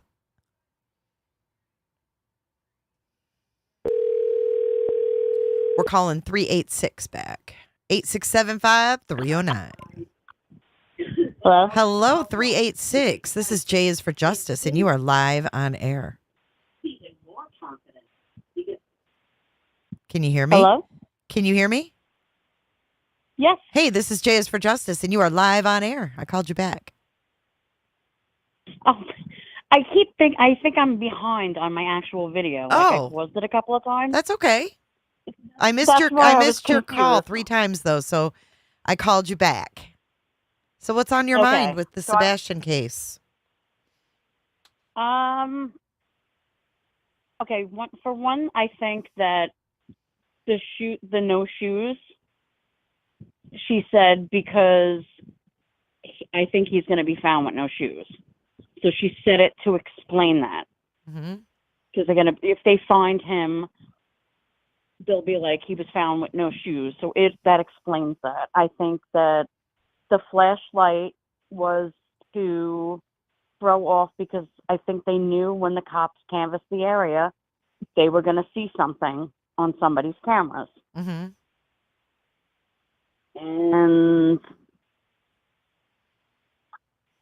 the marks on Chris's arms, I think there was a fight or something because, they're not from the dogs. No, I don't They're think definitely so not either. from the dogs. I don't think so either. 100% not. No. You can't say those are from those little dogs. I mean, we're not a bunch of idiots. Right. And he doesn't exactly strike me as the type of man that wants to play with little Morkies anyways. No, I'm surprised he even has animals. I don't think he has anything to do with those dogs. I don't think he lets them outside. I think he just yells at them. Right. He's not, I don't think he can love anything, obviously. Himself. We've all heard how he talks. Yeah, himself, that's it. And how about him? Video is spot. I think your video is spot on. Which one? The one of the nighttime one. You know. Oh, yeah. The lights. The camera. The lights. Yes. I don't think it was a garbage truck at 3:00 in the morning. Mm-mm. No, I don't. I mean, think of how loud a garbage truck is. You can't have that going around the neighborhood at 3:00 in the morning. No, people would be bitching. Yeah. And if the cops went around to ask, what the hell? Yeah, you'd have people calling. I mean, especially in this caliber of neighborhood. These are nice houses. I mean, I know my garbage trucks, my dogs go crazy every Tuesday and Friday when the garbage trucks come. And it's like 6:00 in the morning, which is bad enough because it's dark, you know? Yeah. But 3:00 in the morning, come on. That shit ain't gonna Maybe fly. dumpster pickups, but not residential pickups. You're not going to have 3:00 in the morning. So that doesn't fly with me. And the fact that Gray Hughes is on with that, I have no idea why. Yeah, I don't understand that either. It's not exactly a good look. I mean, either way, even if he didn't have anything, even if he was at work in Memphis and truly has no clue, he's still an abusive a-hole. Yeah, I don't, yeah. I don't know, Brandon, if he said he wouldn't be found. I think he may have said something like, this will be a case to be studied, which I thought was a weird thing to say. That was a very weird thing to say. Like, this case will, something like this case will go down and, you know, that was very odd. Like he'll never be found. Right. Like it'll be a mystery to be examined forever. That's how sure. Exactly. That's how sure they are like that he'll never be found. The You know, cement thing bothers me. The cement conversation bothers me. Yeah. I don't like it. I don't like it either. I think it's telling. The fact that he brought it up, but he brings up a lot of things that are just ridiculous. But I mean, that bothers me. He's in construction. He knows about it. I mean, he sat there and knows exactly how thick a driveway is. And, you know, it bothers me. I don't like that part. And where's Katie? Her child's missing. And she's quiet. She's not saying anything. And anybody out there that has a kid, even if they're not the best parent in the world, you'd be a mess. Maybe you wouldn't be on like YouTube platforms, but there'd be something. I mean, she's just like hidden. She's not saying anything. She's just holed up in a camper somewhere. I know. And it's like he's not letting her talk. And the fact that he was flirting with her in bed is disgusting. But you know, sometimes I wonder too, girl, if he's not keeping her from talking, or if this is all part of their little plan. You know, like I don't know. It could be. But I think that I don't think she's as meek as she acts like. That's all. That's what I mean. No, I don't think. I think that's an act. I mean, she's not like Little House on the Prairie. Definitely. I think she's totally different than that. Mm-hmm. And this is what she's showing. But I also think that, I mean, they say she has a history of drinking. Yeah, that's what I heard So, too. Mm-hmm. I think that maybe he's just keeping her quiet so she doesn't slip up. And he's got to control the whole situation. He's got to be in control of of everything she says, I mean, if you study some of their videos, she's like elbowing him at certain points, and he's like, you know, coughing, like where there could be a possible like mess up. Yeah, they have their little cues. And then yes, and everything they say has been, especially with Katie, everything she says has been the exact same thing over and over. He left with no shoes. He walked out the door. I don't know why. You know, he's the one that's rambling. Oh, which I agree. think is good, because the more he rambles, I mean, we get bits and pieces of different things. Yeah. He hasn't talked, though, since publicly, since the sighting and this video, right? As far as I know. No, both of them have been quiet, Seth and him.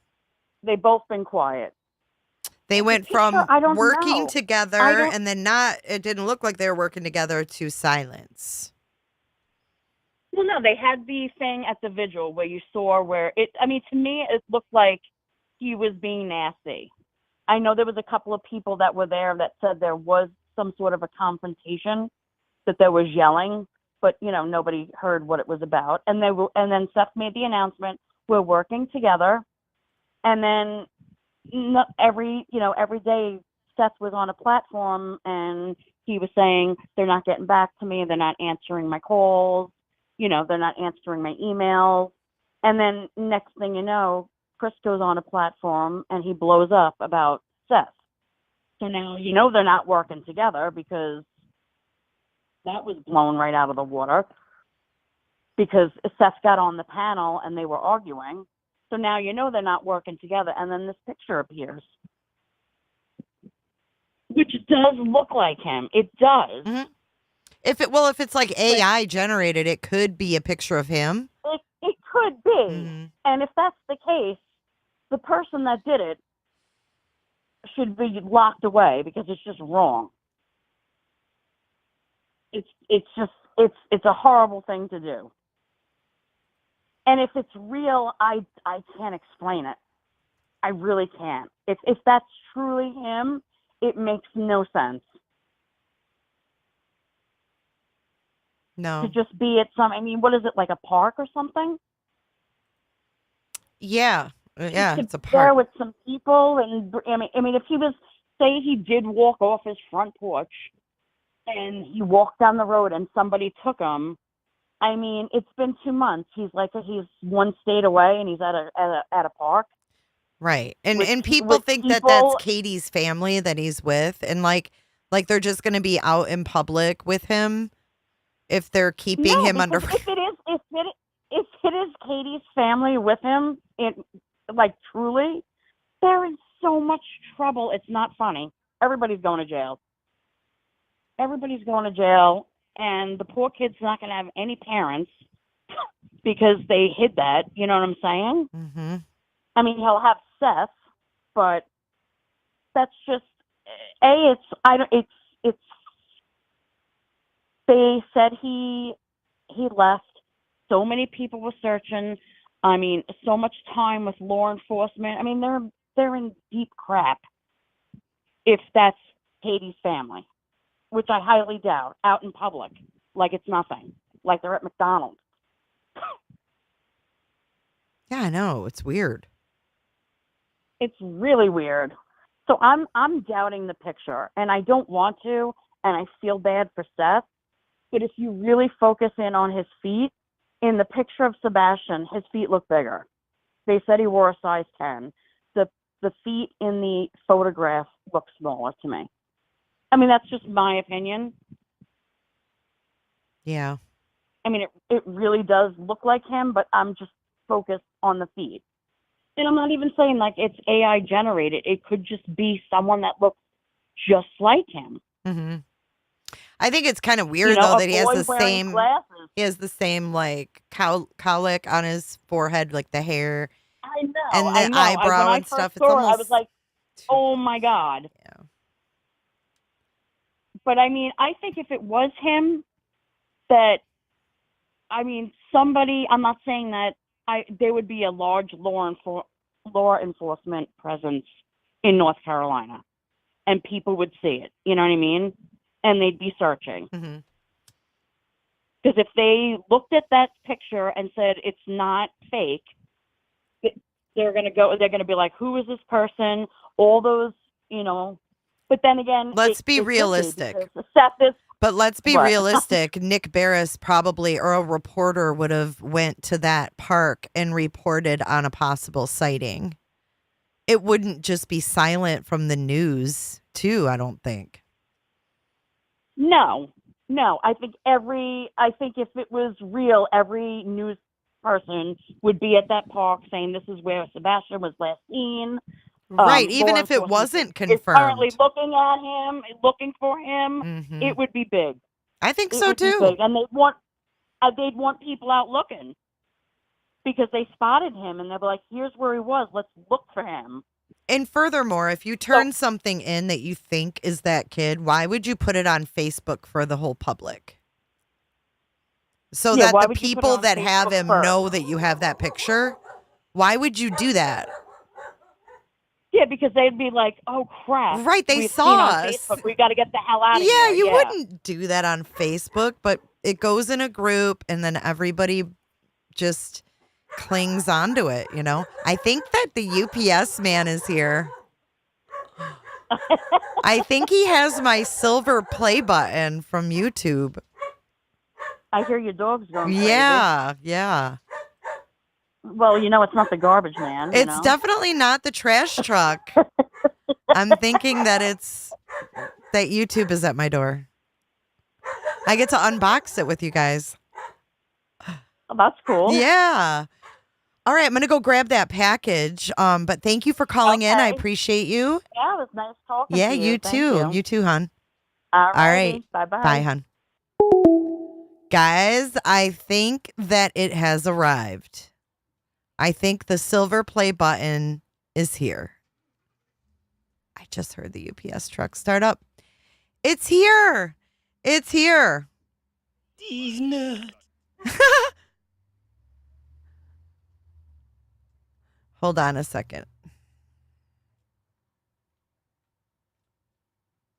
I'll be right back. It's almost time. Hold on. I'll be right back, guys.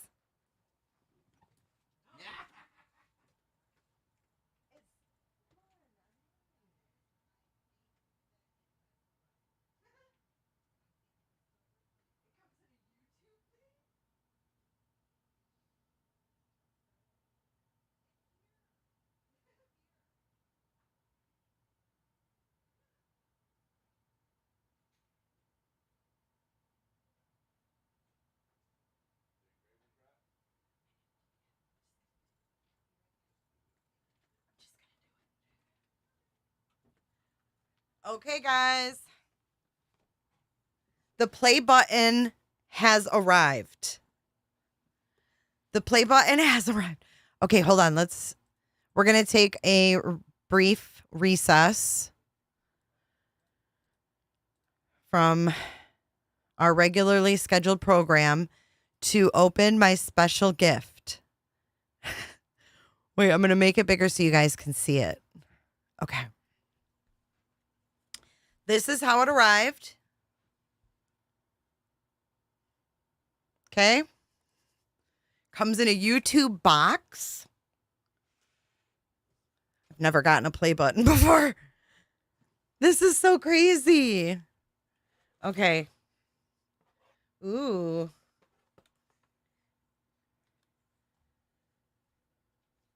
It says... Do you remember your first subscriber, your 100th, your 1000th? Chances are you do. And we know you'll definitely remember your 100,000th subscriber. Your fans may have found you while searching YouTube, learned about you through a friend, or maybe you showed up as a recommended video. No matter how they came to your channel, your audience stayed and their numbers increased because of you and the community you've built. We're proud to honor your impressive milestone of reaching 100,000 subscribers with the Silver Creator Award. Congratulations. We know that you have many more stories to share with your community, and we know your fans can't wait for you to amaze them with even more commitment and creativity. So keep creating, keep building. Can't wait to see what you do next, and we're here to support you along the way. And who knows, when you reach your 1,000,000th subscriber, we may just write to you and ask, do you remember your 100,000th subscriber? Yours sincerely, Neil Mohan, the CEO of YouTube. Exciting. And holy, I've never seen one of these in person.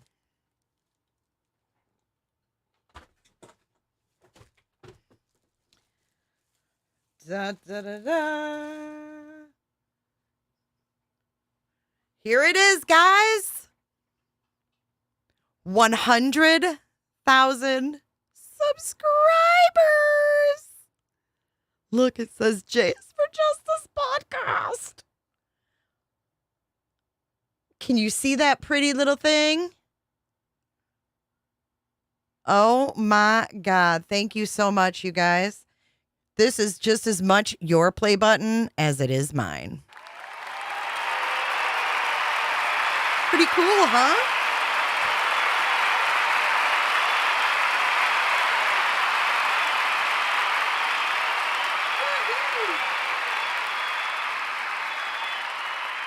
Yay! How does it look back there? Oh my God, I feel so official. You guys are amazing. Couldn't have done it without you. Thank you to my team. Thank you to everyone that has clicked that subscribe button. That is some cool stuff. Thank you so much, guys. How fun. How fun. I can't believe I have a play button. Woo, that's weird. That is some weird-ish, but I'll take it. I'll take it. And Kendo's lava lamp looks good next to it. Kind of like that. Kind of like that. Pretty cool. Pretty cool. Thank you so much, everybody. Everybody in chat. I see all the congrats. Thank you. I have to... Thank you so much, everybody. Thank you. What was my first case? Chris Watts. Davy Jones. Hi, Davy Jones. Keep an eye on that price of silver. You may want to put that in a vault later. Yeah, the silver play button. We got here because of the clickers. Thank you to all the clickers. That is so true. Because we bought snacks because, he's 15 and snacks. And thank you to the UPS driver who that thing at my door just in time.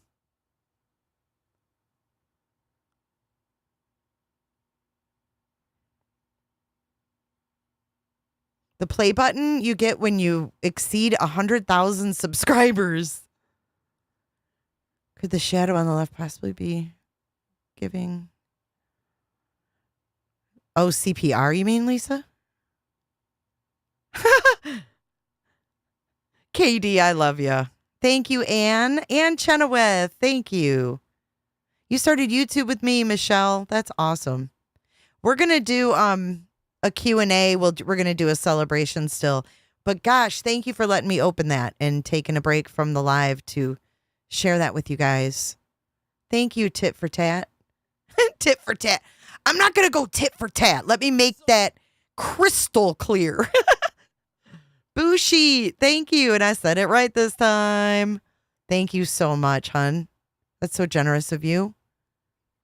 Thank you, Shell. Thank you, Potato and Olive and Jams and Diana and Kendo. Angie B. All of you guys. Hey, Jess. Thank you. Love you, Jess. Charlie. Thank you so much. Tisha. Thank you.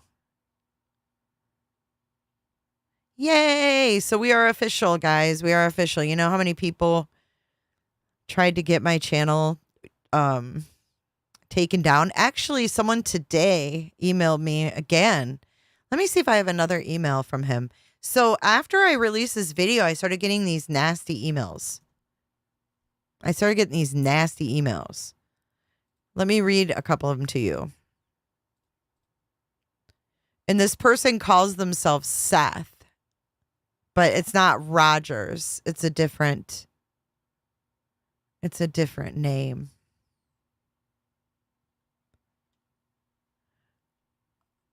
It's a different last name. So the first one I got was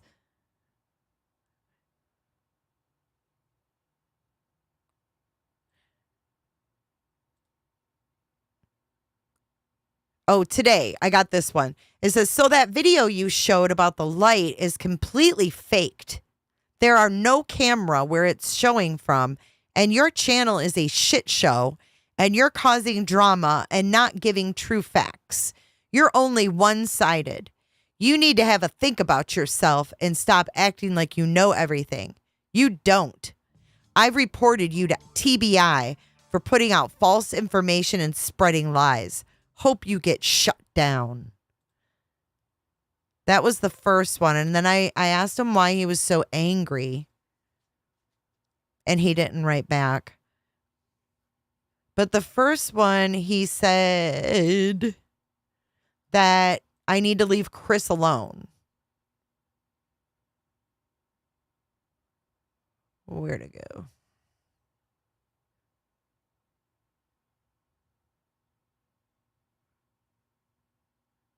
Oh, it must have deleted.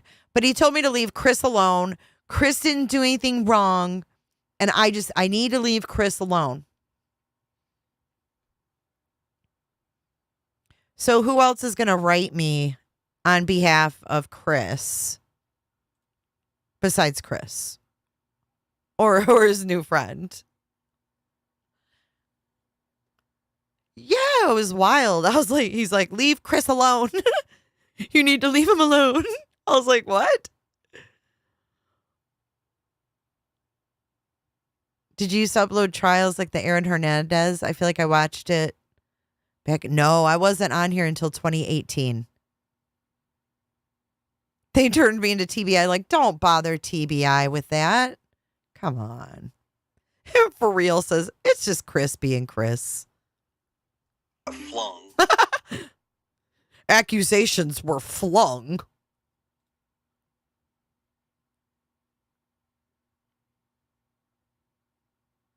Yeah, there was no punctuation either. Oh, is it the freaks? You guys think it's the... He calls his followers the freaks.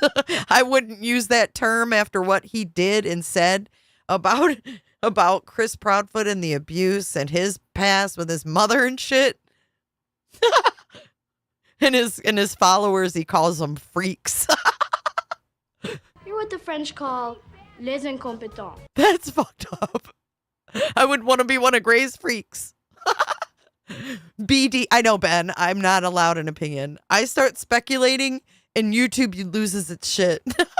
Every time. Ashley says I need a spanking. The Ruby Raven, thank you. And you'll always remember that. The first day I was in your chat, I saw you open the play button. Oh, who's this guy? This is Nick Barris.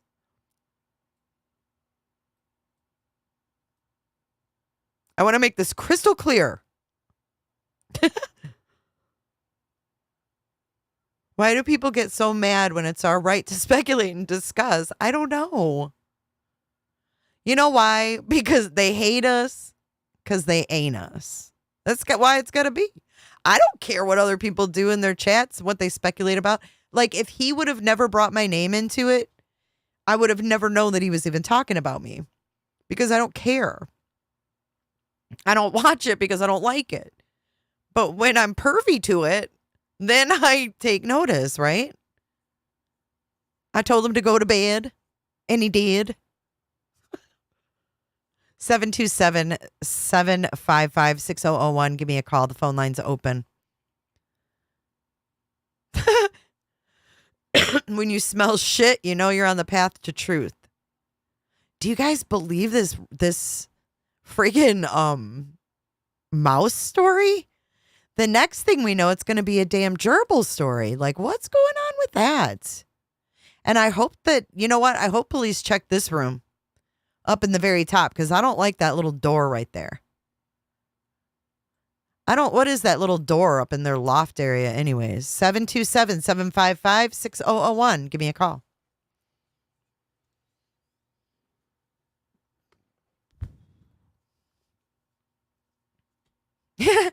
Chris is at Mama Kathy's. They hate us because they ain't us.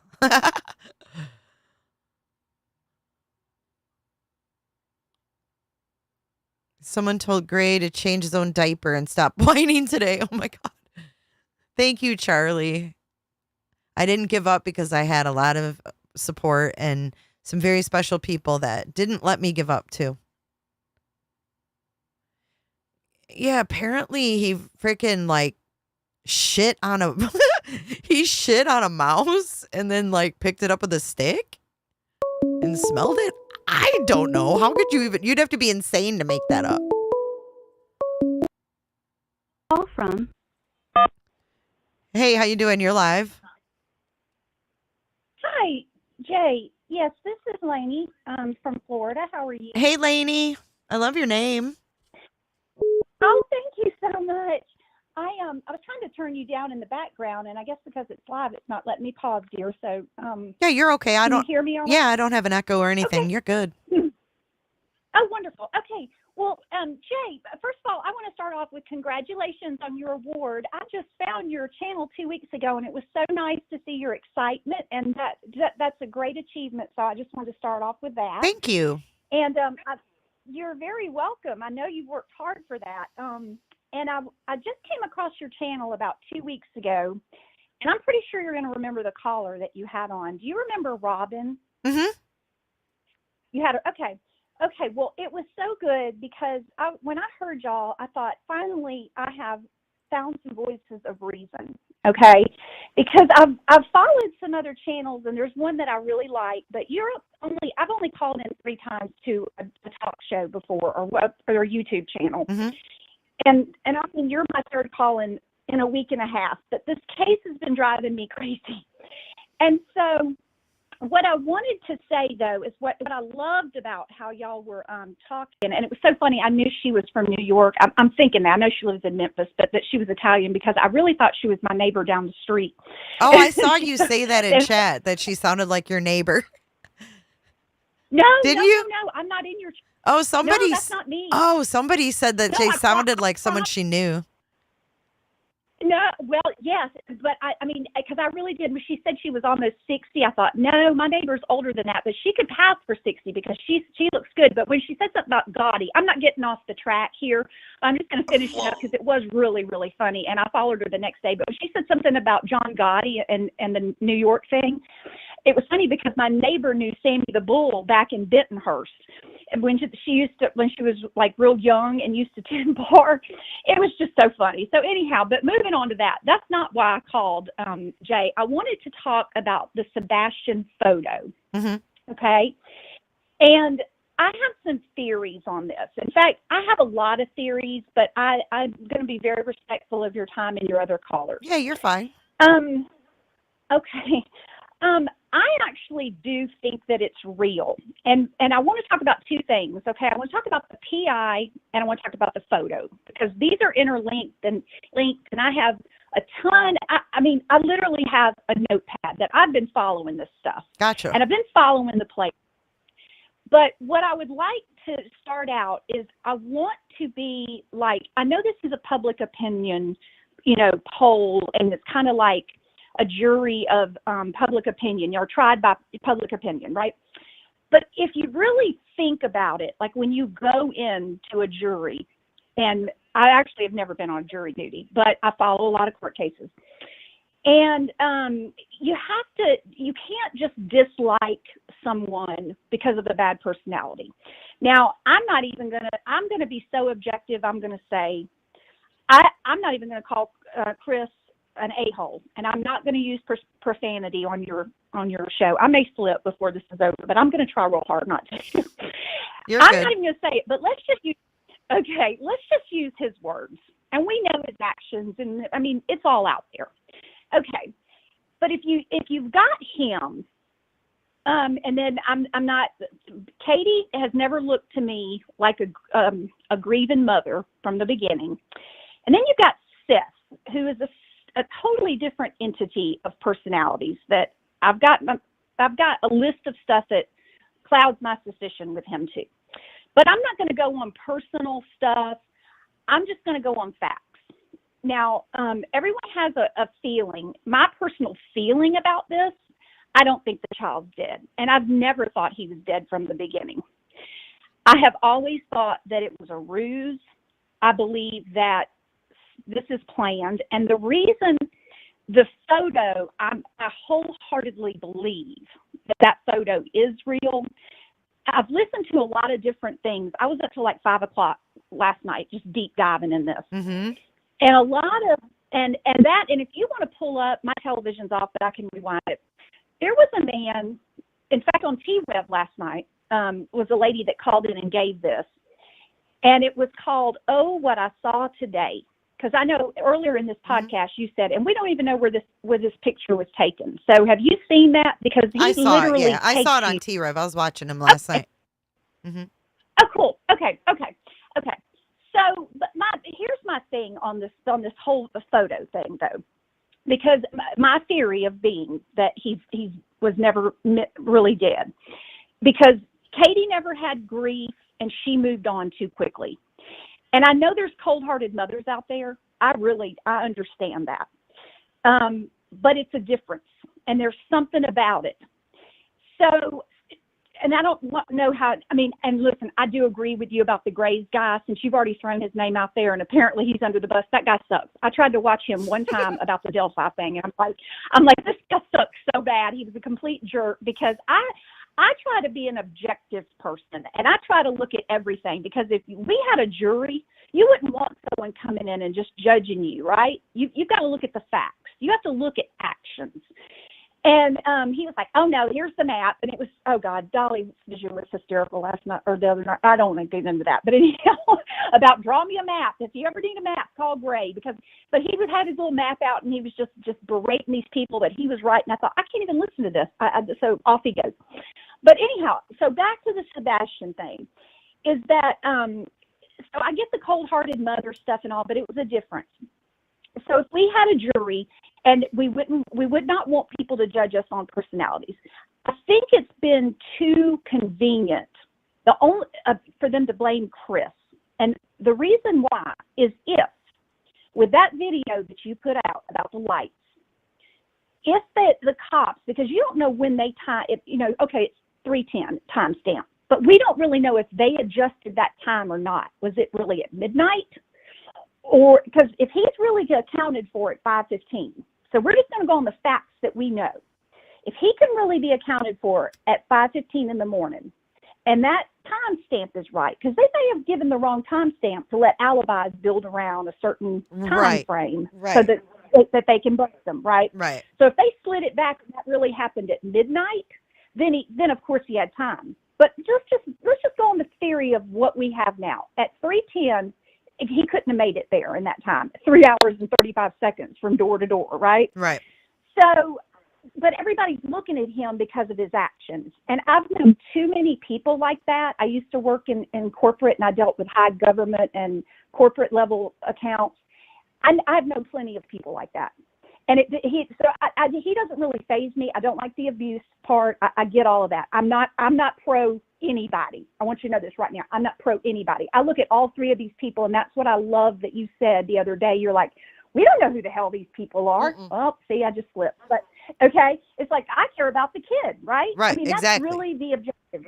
Yeah, at the end of the day, I don't give a damn about any three. I mean, when he's found, I'll never talk to them again. Like, I'll never see them again. Exactly. So exactly. I'm not invested in the parents around this case. Right. Exactly. And let's look at this. Do you think like the Seth thing, because he's garnished so much sympathy from all of these people. And listen, I don't depends on how deep you want to go into this, Jay, because this is your show. But do you really think that the cops have just looked at him and said, oh, now Seth couldn't have done that. Look at him at the vigils and he, because he's got a list of stuff. But before I jump onto that, I just want to come back to this picture and the private investigator for Seth. Okay. Because this is what makes me very suspicious of the time frame and everyone lurking. That's my little Sean. Give me that football. She's gonna be squeaking this thing. Sorry about that. What's your dog's name? I'm just curious. Dee Dee. No, Dee Dee. It's abbreviation. Her papers have different. But I'll email you a little picture for of her. sure, for sure. Yeah, okay, go ahead. She's Snow White. She's amazing. But anyhow, okay. So the PI, was on night before last with and I even had it timestamped for your viewers because I called into Dolly yesterday and I plugged your show. You did? So hopefully some people go. I did. Well, thank you. I was on his yesterday. Yeah, and I didn't give a name, but they did say some people were laughing because they're like, "Boy, she was wound up." But I had some that were like, "That lady had some good points," and but I told them to go watch it about your light show because it explained. You know what? I saw that part, and he was like, "J is for justice. Don't strike me. Don't strike me." I was laughing. I was like, "I'm not going to strike him." That was me. That was you on the phone. Okay. That was me. That was me on the phone. So, but anyhow, it's somewhere at the end of that T-Rev from like night before last when that PI was on, was 5 hours, 52 minutes and something. Just if your viewers want to go watch it. But here's what she said that got me. She said that she was, she went in being Steph. I'm paraphrasing all this, but that because she had built relationships with, obviously, Seth was her client. I'm sorry. But she had gotten permission from Seth to go and speak with Katie and Chris. Mm-hmm. But that, so now she's developed rapport, that she's cordial. That was her word, cordial with Chris and Katie. And now she's cordial, of course, and she said that, of course, because Seth is my client. And I feel as if I'm caught in the middle. But women read between the lines because this guy was going on, T-Rev was going on to ask her something about that SO that was in the area. Mm-hmm. And she just jumped off that. She wanted to plug that because what she went on to say was if she wasn't a PI, in other words, if she wasn't representing Seth, that's totally how it was interpreted, in my opinion. You have to listen to it. Your viewers are women. We're very insightful. Go listen to it, and you tell me if that's not what she meant. And she says, but I believe it is Sebastian, and I believe the FBI is going to take this over very soon, and I believe that something big is going to happen. The PI said that? The PI said that. And where was this at? It was on T-Rev night before last, and if you so he played a video. Did he play a video or something? No, she was on. She called in. Oh, she called her. Oh, the PI was on live. Okay. She was on. T-Rev called her, and just gosh, honey, I'm so sorry. I don't have that. But it's 5 hours 52 minutes. Just tell them to go to the very end of the show. She was the very end of the show, and I'll check that out. Her up on Skype. Yeah, she wasn't up on Skype or anything because they were kind of going back and forth. He couldn't get the call. He goes, hold on, I got her. I'm going to call her right now. So he called her up, and she was on there, and she said that. And so I can guarantee you Seth's in your chat right now because I was watching your show. Hello, Seth. I hope you're gathering information because we're just trying to find Sebastian. We're all Team Sebastian, okay? But Seth was on your show a couple of days ago. And I don't know if he ever came live or not. No. You've talked to him since then. No, I've never talked to Seth, ever. Okay. He was in my chat for a second and said hello, but no, I've never spoken to any of these people. Well, you're going to find this very interesting then because this thing was it was almost 6 hours of the T-Rev night before last, okay, that I'm telling you that he called that PI. Seth was in that chat too. In the very beginning, when someone said that woman in that picture looked like his sister. And he said, ha, my sister's in Texas. Well, when you get done listening to that PI at the end of the video, Seth never came on. But he wants you to know he's lurking, okay? At the end of that video, there was a little thing at the bottom that someone said, yeah, I guess he'll be saying ha, or something like when he's arrested, it'll be ha ha when he's on his way to jail, or ha ha, it's just my sister's in Texas on his way to jail. That wasn't me either. That was not me, because I'm telling you, I'm not judging any of these people. I don't know these people. I wouldn't want to know these people. I wouldn't want to go have dinner with these people. I'm just trying to get to the bottom of a ruse that I truly do believe it is only a ruse, because that's terrible for that kid. But here's my take on it. So he's been on all of these. Now, this is my thing. Oh, my gosh, I almost forgot the most important thing of what she said. Okay, so here's what she said at the end of that T-Rev interview. This is it. This is when I was like, nope, it's it, because I've had my suspicions, but this is it. Do you know what she said when she interrupted that, when he was about to ask about the SO, when she said she was caught in the middle? She said this, and it was like my light went off. She said, I've been working this case around the clock 24/7, and Seth came to me, and he told me I was just working too hard and to pull back. And I thought, what?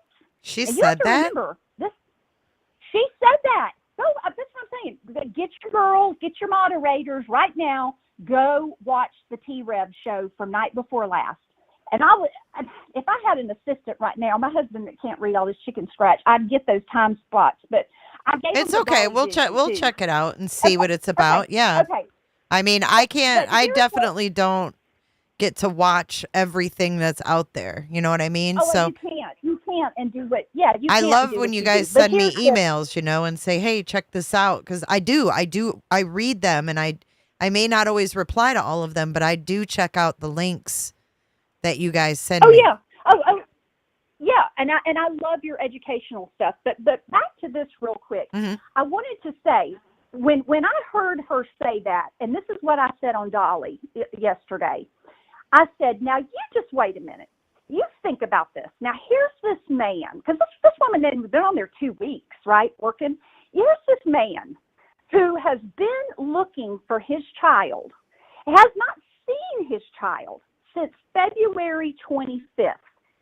And out of the gate, he quits his job, and he says, I just can't go back to work until my son comes home. Mm-hmm. He's got the GoFundMe, he's got the Cash Apps, and I could not find it, and I've been looking for it, but there were some women online that had all this stuff posted, and they were leaning, because I need to be fair about this, they were leaning kind of Katie and Chris' side, but they were bringing out stuff of the divorce things and all of the stuff that had happened, and everybody can read for themselves, because I don't have access to that, and I can't discern whether that's new or genuine or not. So I'm not even going to go down that road with their stuff in California. But it was very suspect. And they said that when they approached Seth, if he wanted to donate any money for those billboards and stuff, he declined, because he wanted to do his T-shirts for sale and the profits he would put towards, which I checked those last night, and he sold 150 of them. So you can do the math on that at about, I forget exactly what they were. So, but y'all can all check that. So, and then I'm thinking, so we don't really know who all these people have set up different Cash Apps in people's names, but I checked the GoFundMe, and it was up over 25,500 today. It had bumped up some, so it bumped 1,000 in a day with this picture. I'm just questionable. Why would a man who has gone out and with that damn lawyer thing, like Robin said, on the side of the door, and he never went to get a lawyer to depose and get discovery and, all this stuff that's in question. You think these people killed your kid, or your kid's missing because of them, and you don't just go get a lawyer? Why do you have that money sitting in this GoFundMe and not going back to work? You don't think that when he comes home, if you have the faith that you believe, why do you think he's going to come home and not need insurance, and he's not going to need a house to live in and somebody to provide for him? So you're just going to kick back? I think the reason he left that job is because, this is my opinion, he had coworkers, his boss, and had brought his wife out. Because I was watching, goes way back to when JLR, was out on the scenes, and Seth had that arm thing going on. And when Robin was talking about the arm, I was dying. give a shit about his shoulder. I mean, it was just hysterical. And so, I mean, he's out there, and I want. But do you think that this is a whole ruse as far as like they made the whole thing up, or I'm just trying to get where you're going with it. Yeah, here's my thing. What I initially thought, but this is only a theory. It just makes. I really thought if they were all three in on it, it would have to benefit both parties, right? I mean, it would have to be something that would benefit both parties. The only thing that I could ever think in my mind that could be a possibility, and like I say, I don't know these people. Did something happen because that they had that essay incident with Sebastian out in California? Did he do something to another child? And maybe it was the daughter, the ex-wife with Dina. And it became a civil possibility, a civil liability that somebody was going to sue them. And they had to make him disappear, because I go back to that Mark Tinsley thing with the Murdaugh trial, when he said, it's like when the mother and son were killed, it got that lawsuit off of him temporarily, because a jury's not going to award money to somebody that they see as a victim. And in his words, it was like comparing a grandmother to Attila the Hun. So it's like if they ended up with a missing child. Now, I don't know how that would have worked for Chris, honestly, in a court case, because it's like, okay, you got a missing child under your roof. How's that really going to work in a custody case? I'm saying if this was Nina. So was it someone else outside this network that possibly that could have happened with? I don't know. And I think that's another thing. I don't think his father should have come out and put that dirt out in the world. We don't even need to know that. And if that child is alive, I agree with his mother. I think it was a terrible thing, because he's going to come back and everyone's going to know. But there's just a lot about Seth. But you know what? If nobody knows, nothing changes. So people knowing, maybe it isn't a bad thing. Well, because obviously, to hear that, he didn't have underwear at home, he was only given pull-ups because he would mess his pants, that was a form of punishment, so to speak. He wasn't allowed to have regular underwear. I mean, maybe it's a good thing that people know that's the way Chris and Katie roll in their house. And I mean, because there's other kids, that, right? Jay. He's trying to get custody of his kid.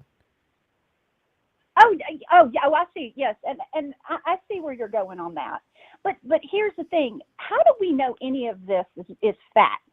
Because we've only been hearing from 3 players. We haven't heard from teachers or children, other children, or friends, or family members. How do we even know the pull-up story's accurate? Because I'm not putting faith in anything. I'm looking at actions and words. I have no knowledge. These are words of these people. Just words. I don't know. But why would they make that up? To make themselves look bad? I don't know. If anybody can make sense of these people, they're all very odd to me.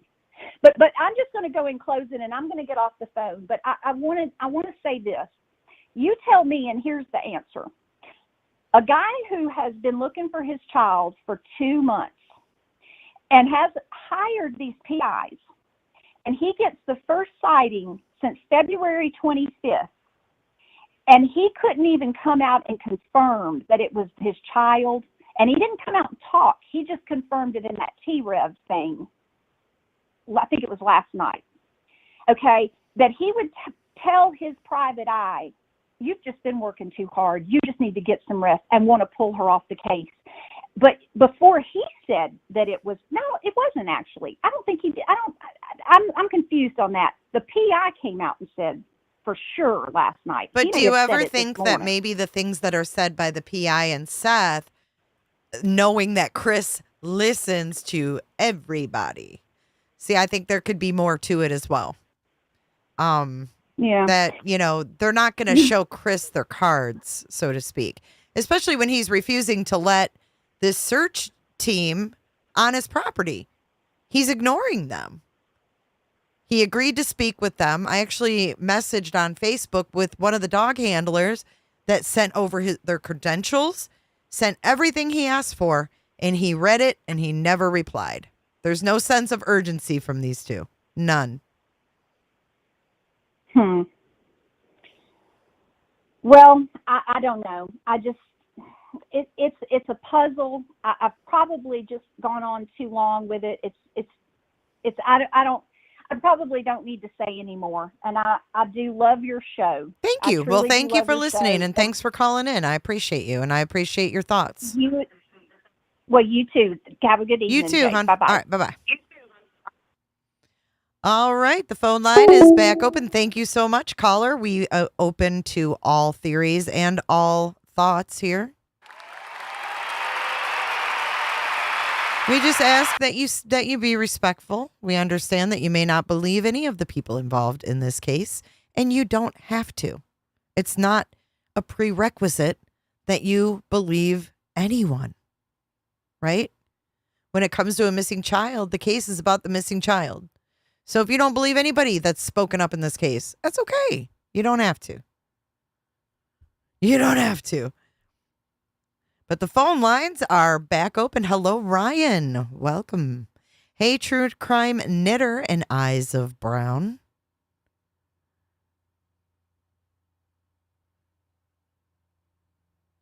It's very easy to overthink this whole situation. We've been in one direction and then put in the other direction, and I'm just going to stick with what we know and what we don't know.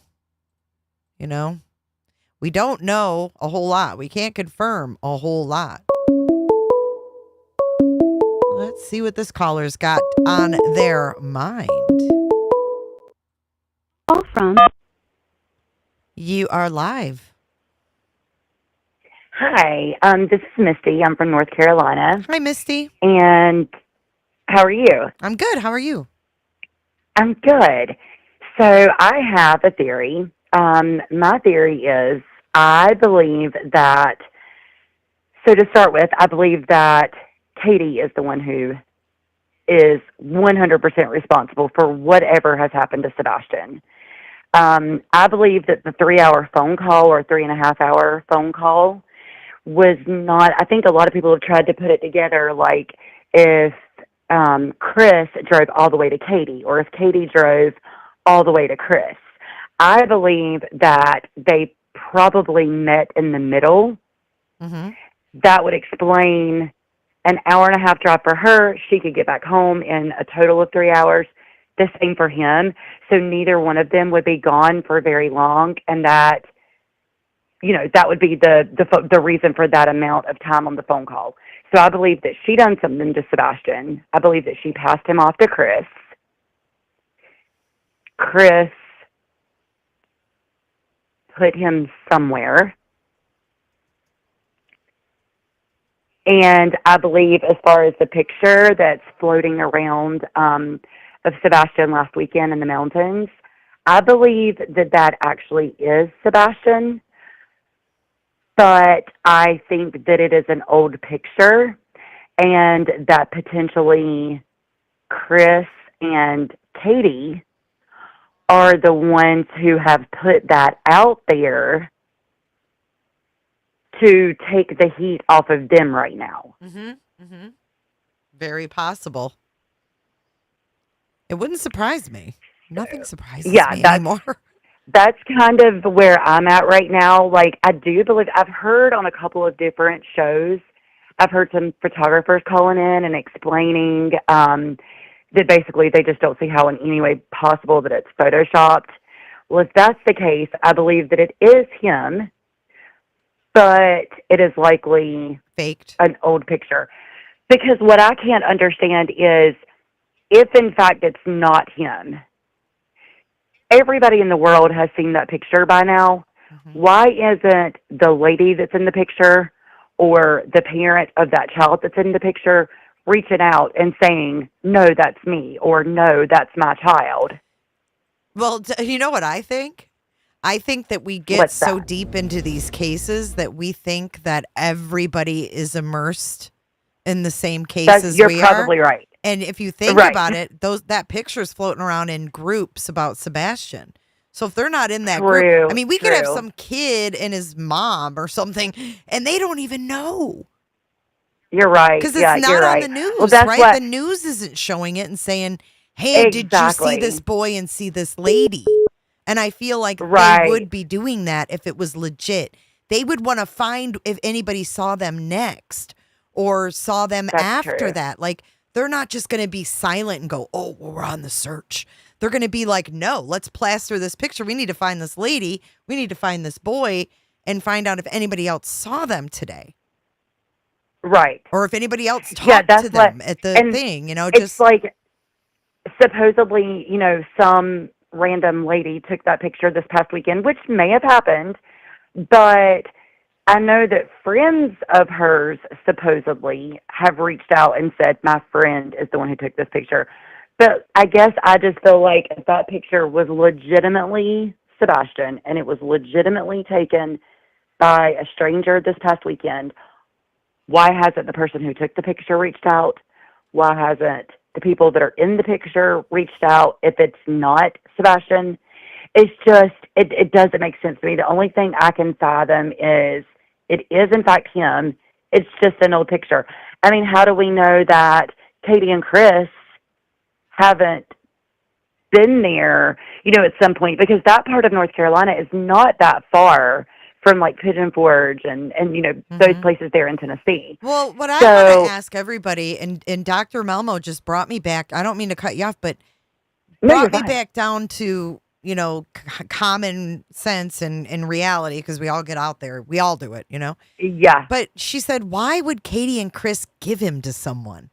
It makes no sense. I mean, we have someone, for all intents and purposes, he's admitted that he whacks this kid with a belt. We've seen bruises on his neck in the TBI picture. Why would they give him to someone? Why would they all of a sudden want to protect him when they didn't even protect I don't him at think home? that they did. I think something bad happened that night. So you think the picture is just to throw people off and keep them off their ass that for the a minute? picture, I mean, for all we know, the picture could have been from a year ago. Yes. Chris and Katie have the picture at their house or whatever. They have, I believe that something did happen that night. I believe that Katie done something to him that night. Her and Chris met halfway, passed him off to each other, or maybe she didn't leave. Maybe Chris's mom potentially left and met Chris. I believe that Chris had a part in doing something with him. And then I think that now, all of a sudden, everybody's kind of like looking at them and it's like, oh shit, what do we do to get the eyes off of us? They put this picture out there, this random picture, to make everyone think he's still that out he's there. still out there. Yes, it makes sense. Yeah, I don't think, I wish he was. I mean, God knows. Oh, me too. I wish he was. I mean, best case, like I hear a lot of theories about him being in a boarding school or something like that. That would be literal best case scenario. That the child is alive, he's somewhere safe. I wish that were the case, but I don't think so. Yeah. I think we all I just do. don't I think think so. we all wish I that think was the that- case. Yeah, I definitely think something happened to him that night. And I think that they are potentially the ones who's put this random picture out there. That, I mean, like I say, who knows when it was? I mean, it could have been 6 months ago. It could have been a year ago. I think they're just potentially randomly putting that picture out there now so that people think he's out there. Yeah, no, and now get all of a what you're sudden that saying. turns the attention of North Carolina. Yeah, no, I agree. And then isn't it funny too that it's put out and now people are saying that her family lives around there? Right, right. It's yeah, how ironic is that? Sick. Yeah. So that's Sick. just where I'm at. I wish it weren't the case. I would give anything for the child to still be out there. I think it's, the only maybe silver lining, if in fact something bad happened to him, is I believe that child had a pitiful life. I think that, Chris's statements, specifically Chris, like on whenever he was on, what's the lady he was on with the other night, that he was kind of being like flirty and weird and creepy. Oh, Terry Lynn, yeah. Terry Lynn. Yeah, and he was like, well, Sebastian likes to pee and poop his pants. Yeah.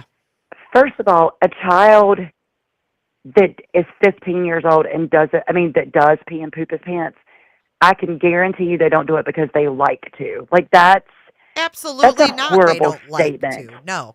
I mean, I'm a mom. I don't know if you have kids, but I have kids. Same. Okay. I do. I have Our 3. babies cry when they're infants, when they're dirty. Because they don't like it. A 15-year-old. Right. Oh, and then when he said, what really got me was when he was on with Terry Lynn and he said that Sebastian is known at school for peeing his pants.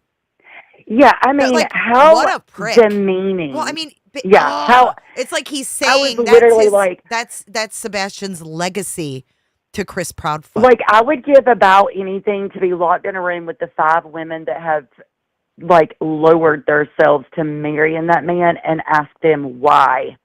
Why? Mm-hmm. How did this man find 5 women in the world that would marry him? Like, I cannot even. Like, he's so disgusting. He's so demeaning. I think that the one good thing that's come out of this is he will definitely never get custody of his little girl now because he's admitted to, beating kids. Mm-hmm. Children with a disability on top of that. So that's a good thing that's come out of it is he'll definitely never get her now. No, and he definitely won't. So he's slowly losing it, I think. Yeah, I think that he is absolutely going to come crashing down at some point. And I don't know if it'll, they were saying that I guess Chris and Katie were having marital issues, before all of this. I don't know if at some point he's going to end up turning on Katie, potentially, and finally just saying. Can you imagine the "This is what tension, it is, though, this is what between happened." them when they're alone? I cannot. I mean, I was cannot. thinking about And that I mean, last night. I'm like, thinking about what they're doing and what they're talking about. And I just can't imagine, they're going to be at each other's throats sooner or later. Yeah, I can't imagine. And, I mean, I love that about every time I hear him talking to, especially females on a podcast, other than Nancy Grace, because I imagine he's terrified of her. But he's such an asshole to females. Mm-hmm. And it's like, if that's what he is to a female on a podcast, can you imagine the way he talks to Katie or the way he talks to children or anybody in his private life? No, I can't imagine. There's a reason he has 5 wives. Yeah, well, that's one reason. I just don't know how he got the 5 to go through with it, marry him. Like, money is not that important. No, it's crazy. It's crazy. Yeah. And a lot of people in chat agreed with you when you were talking your theory about this. A lot really? A lot of people are like, yes. Mm-hmm. Yeah, like I say, I hate it, but I think that both of them are so conniving and, both of their military backgrounds, it just makes you wonder, first of all, who knows if they did really take a polygraph? We have no idea. Nobody's seen proof of any of it. If they did, I don't know if maybe their military background would help them with potentially passing one. I don't know about that, but I just feel like when it comes down to it, that they definitely did have something to do with it. And I definitely feel like Chris's mom could potentially play a part in it. Maybe she stayed at the house with Katie's phone and was talking to Chris while Katie was driving. Yep. Or maybe she was the one who left and went and met Chris. I don't know. I think, like I say, a lot of people have been trying to come up with a theory because if you think 3 hours one way, 3 hours back, for either one of them, that would be a total of 6 hours on the road. So I was trying to think of it like, how would it alleviate some of that drive time? Well, if they met in the middle, that's only 3 hours round trip for both. Mm-hmm. So it just makes me think that maybe they could have met, and that would explain the 3 hour phone call because either of the two would have only been on the road for 3 hours, 3.5 hours, whatever.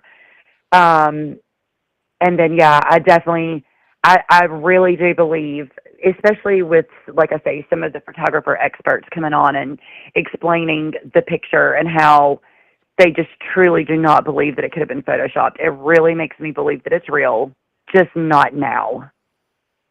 Right. And then my only theory to that is, I mean, I can't imagine why anybody else would put up a random old picture. So that leads me to think that potentially they did to try to like turn some eyes off of them. It worked, didn't it? Yeah, it definitely has. And because I mean, now like I've heard so many people say that, oh, we were like 100% sold that, Chris and Katie are the ones who done something to him. But now, if in fact this is really him, then they're innocent. They're in the clear. Not necessarily. That can be him. But who's to say it was him from this past weekend? You can go on an iPhone, you can change the date and timestamps. On an iPhone, like on your photos. On the you can metadata, change. yeah. Yeah. So, I mean, that means nothing. Right. I mean, to have a date and time on it. Well, look at the picture that's on the TBI thing, right? At first, she said she said Costco and BJ's, but that's clearly a picture from Costco. She talked about a colossal popcorn, but if you look at the whole picture, he has a iced coffee, and there's 2 slices of pizza. They're eating pizza. Right. So what? And it has the Costco umbrella, the Kirkland brand. That's definitely Costco. Exactly. So it's like, what's going on here? When were they at Costco? And were they at Costco and BJ's all in the same weekend? And if so, is that normal to go to get that much food? Because snacks? Yeah, like there's only a need to go to one of the two. I mean, that's a lot for a weekend to go to BJ's and Costco. Yeah, well, I mean, and you're talking about, him being overstimulated and he can't control his, bowel issues or bladder issues. Well, I mean, for God's sake, if you've gone to 10 places in one day, that's probably a little overstimulating. It's like so contradictory. Mm-hmm. Yes, it was pizza. No, I agree with you, caller. I agree with you. And then she, another thing that got me was, it's like all this, in the beginning, she wouldn't say where they went and ate dinner at that night. But then all of a sudden, it started coming out that they ate at Texas Roadhouse. Then all of a sudden she posted pictures of the Texas Roadhouse. And then I don't remember who it was, but I think somebody talked to like the waitress that waited on them at Texas Roadhouse and said, that's not what either one of them was wearing. That's, whatever. And come to find out, the picture that she posted from Texas Roadhouse was from like a year ago. Like, why? It was an old picture. Why are you intentionally trying to throw people off? Good question. With these pictures. And if that waitress would have never come out and said that's what they were wearing and that's not what they had ate or anything, then I don't think it would have ever been said that picture was an old picture from Texas Roadhouse. So why would she not do the same thing now with this picture at this Grandfather Mountain? Are you there? It's literally the same thing. Sorry. Yeah. I thought I lost you. I was saying it's literally the same thing. Like with the Texas Roadhouse thing, she posted an old picture. Yeah. So why would she not do it now with Grandfather Mountain? True. I feel like all the pictures they put out have been old. Right. Yeah. I mean, the one came out and the child looks like a totally different kid. Like, he looks like a 15-year-old, where in all the other ones, he looks like he's 12. I know. It's disturbing. So. Well, thank you for your call. Get to your other callers. Yeah, thank you so much. You're welcome. I appreciate you. Have a great night. I love your show. Thank you so much for everything you do. Thank you. Bye-bye. Awesome caller. Great theories. Great theories. 727-755-6001. The phone lines are open. I don't think he's sophisticated enough, but I think that with what he did to Nina and his family, that when him and his mama put their heads together, that, they can concoct some shit. Let me show you the flyer. I've got it right here. 727-755-6001. the hotline is open. This is the actual flyer that actually says he was last seen in the area of Stafford Court. Thank you, Ellie. You know, that's my granddaughter's favorite name. She calls all her dolls Ellie. I think she has a friend named that. Oh.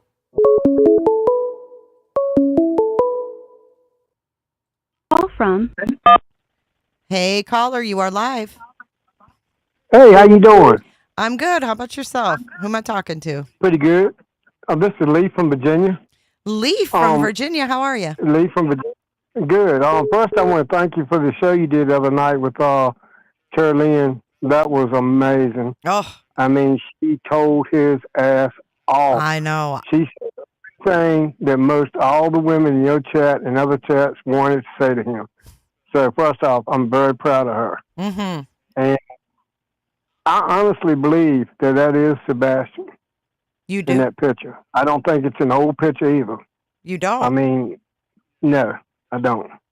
I think it's a recent picture from the weekend. The one thing I am concerned about is the camper in the background. I don't know really what to say about that. But I do believe it's a recent picture. And I do believe it's him. It's not a fake picture either. You don't think so? That's been debunked. Man. So what do you think would be the reason for them like passing him off? Or do you think they passed him off, or do you think someone took him? Honestly, I don't know. You know, I had some different theories from the beginning, and as much as I don't like CP, I really don't believe he's involved. I mean, he could be, you know, protecting his wife, but I think it's a lot more to it. You know, I mean, I really would love to believe that they're not involved, but there again, I don't believe he just walked out that house either. I don't. No. I have 2 autistic children, and they're young, and but I just don't believe he just walked out. Especially with no shoes, right? Huh? Especially with no shoes on. Well, there again, I just would find that very hard to believe because there's 27 degrees there at that time, and my understanding, it may even been raining. I've heard so many different, you know, stories about that area, but like I say, it's all allegedly anyway. But I believe in Self. I don't think Self has anything to do with it. You know, his sister was in Texas over the weekend, so that wasn't her. And the lady that's in that picture is another lady that was with Self. You know, she was a searcher. So, and the lady walking across in front, she might not even have nothing to do with it at all, or the guy behind him. Right. I mean, they could straight up just be coming out of that building minding their own business. Right. Well, I heard a caller early on a live that she went up there, and I can't remember if she said she knew the girl that took the picture or whatever, but basically she went up there to hand out flyers, and she got called in by the Rangers up there to interview her. Yeah, I heard that and they asked her, they asked a bunch of questions. So, you know, I really want him found, you know, because it's been going on for a long time. I would hate the thoughts of him being, unalive. I mean, I really would. Yeah. This kid deserves a whole lot more better, you know. Yeah. I mean, really. He deserves a ton better than what he got. Exactly. And I want him found. I really do. I mean, his child really deserves it. But what, you know, I'm kind of like Dolly. I want to know what he reported to his teachers and all at school. You know, why they really showed up to their house. Right. I think that's going to be damaging. Yeah. That's why he avoids that. You know, because they wouldn't just show up for just, you know. No. Anything. No. Got to be a reason. There's and gotta another be a thing reason. too is, you know, he run his mouth about the DA being involved. Yes. You know, DA don't just get involved with missing kids until there's a reason. They don't. So I think it's turning really, really, or has been more of an investigation a criminal investigation. Mm-hmm. I agree with you. In my opinion, it's all allegedly, but in my opinion, I think it's going to come out here not before too long. But I really hope and pray that is Sebastian, and and we'll find out really what's going on and what went on. I agree. And I'm so glad that he will not get his daughter. Me too. I mean, that's what I told Terry Lynn. I'm like, if anything, you're Faith's angel for giving that call to the ex-wife, because he even said in that call that he wouldn't hit Faith yet because she's only 6. He wouldn't hit her with the belt yet. Right. Well, he's told so many lies, and her both. And he was on the call with Smiley, and even she said that the calls he was getting was from Terry Lynn. Of course, he lied about it. He said he was getting it from his daughter. Right. Terry, from my understanding, she called in several times, and finally, when the call was over with Smiley, he went to her. And then of course everybody else heard what happened at that point. But this picture is not photoshopped. I heard a professional photographer come on as you probably heard it too. She totally debunked it. That is a real picture. I did, but you know what, sir? You got to remember, on YouTube, you can be anybody you want. Oh, exactly. So keep an open mind. That's all I'm saying. I appreciate you. I really believe her. Yeah, the guy that called in last night about his cousin. Yeah. I don't know. That sounds kind of funky. That's a little out there, man. I don't know. You make that kind of stuff up, you might. Yikes. I couldn't believe it myself, but hey, when you're younger, you do dumb stuff. I've done dumb stuff. It's kind of a little, it's kind of a little crazy to even be made up, right? Like, where would you even come up with that? This guy could have been his cousin very well. I mean, especially the way he talks to people, and especially women. No, man, he's not a good person. No, he's not. No, I mean, he's just too condescending to women. And you notice he will not interview with men. Nope. He won't. Nope. But I was so proud of Terry Lynn. She handed him a good one, and I loved it. Me too. But she's smart. What's wrong? No, she was playing him. Right. She's playing him. I know she was trying to act dumb and stuff. I don't know about that. Look, that's an old tactic, and she's smart to it. Exactly. A lot of people do the same thing. They do the exact same thing. Right. A lot of people got offended and thought she was flirting with him, but no. Oh, no, he was the one doing the flirting. Yeah. She was a little bit of a hooker there and just baiting him. She's a smart lady. She made Nancy Grace, in my opinion, look like a rookie. I mean, I'm serious about this. She asked the right questions. She did. The good questions. And, he dodged a lot of them. He danced around a lot of them. But I didn't really like the interview with Nancy Grace. I didn't, But Terry Lynn, she done a hell of a job. A good job. To keep him on as long as she did. Yeah. And in the end, he was begging to get off. Begging. I got to go to sleep. No, you stay on here. And he couldn't help himself. I know. I mean, he was that. I mean, that's so disrespectful to his wife. I agree. I mean, that's not a man. I mean, come on. That ain't a man. No, he's not. And I really hope she heard it. I really hope she heard it. I don't know if he was in the same room with her or went off in another room. I mean, my understanding, they were at home at that time. At first, I thought they might have been in his camper, and he was out in his truck. But now, in my understanding, they were at home at the time. But, I had a crazy theory at first, and it sounded kind of crazy, but, he had those snakes, right?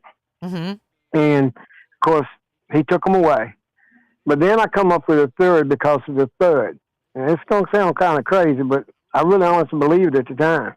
I thought she had maybe have gotten him another snake, and he went off to bed, maybe put the snake in the bed with him, and the snake might have wrapped around his little neck and choked him out. But he didn't have a snake. That was I realized that, but I thought maybe it was an accident. But why wouldn't you just call 911 when you know what I mean? Like, why would you say he wasn't there and all that? mistakes she made, really. Mm-hmm. And, well, really, the first was not checking on him. But I don't believe that because, you know, she made a lot of stories up as she went along because in the first show, that was never mentioned, you know, about him, you know, answering her back and things like that. So she kind of juiced it up as she went along. Mm-hmm. I mean, almost every interview, you know, she juiced it up, you know, just too much inconsistency in her stories. And, you know, that's really what LE looks for, is the inconsistency in your story. And everybody knows if you tell the truth, the story stays the same. But if you lie, you're gonna make hundreds of lies to back your first lie, and you forget about it. You forget about your lies. You do, just like Curly and told him. You know, you forget about your lies. But some of us smart people out here, you know, can see it.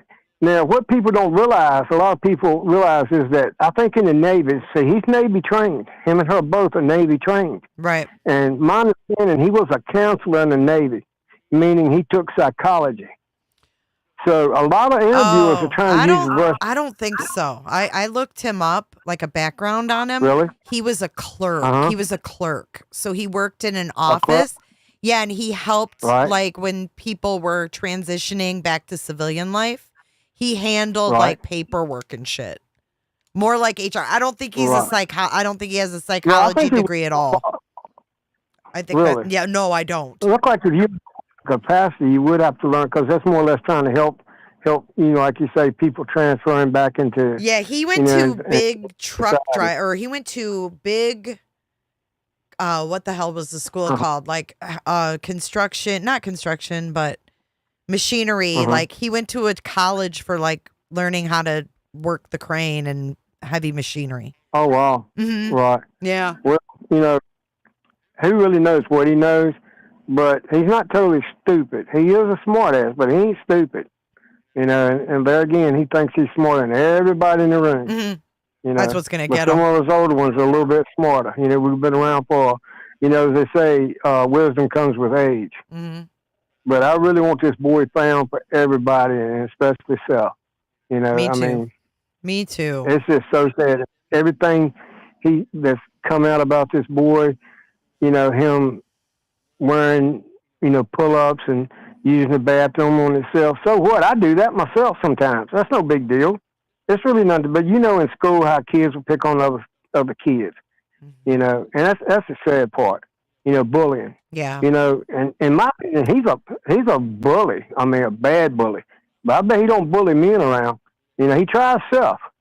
You know, Self just a good old boy. I know that about him. You know, I could tell it. But one day he's gonna have a man-to-man talk with Chris. And if this comes out bad, and you know what I'm talking about, yeah, that's gonna really eat at him. It's gonna really eat at him. Yeah, because things he put out was from, you know, YouTubers like y'all. You know, and that's sad. You know, he even said there was to be no corporal punishment. And he said he's only whacked him one time with a belt.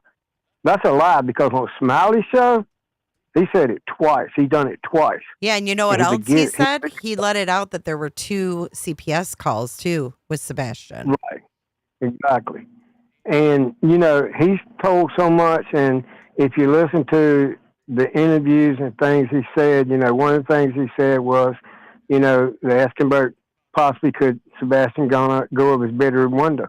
He said no, because your stuff, you know, he would step on it. He said we would have heard him. He said we would have heard him. How could he hear him if he wasn't there? And also about the lights. You know, Katie said they were off. You know, CP said they were on. How does he know? He wasn't there. Is he just assuming they were on? Or was he there?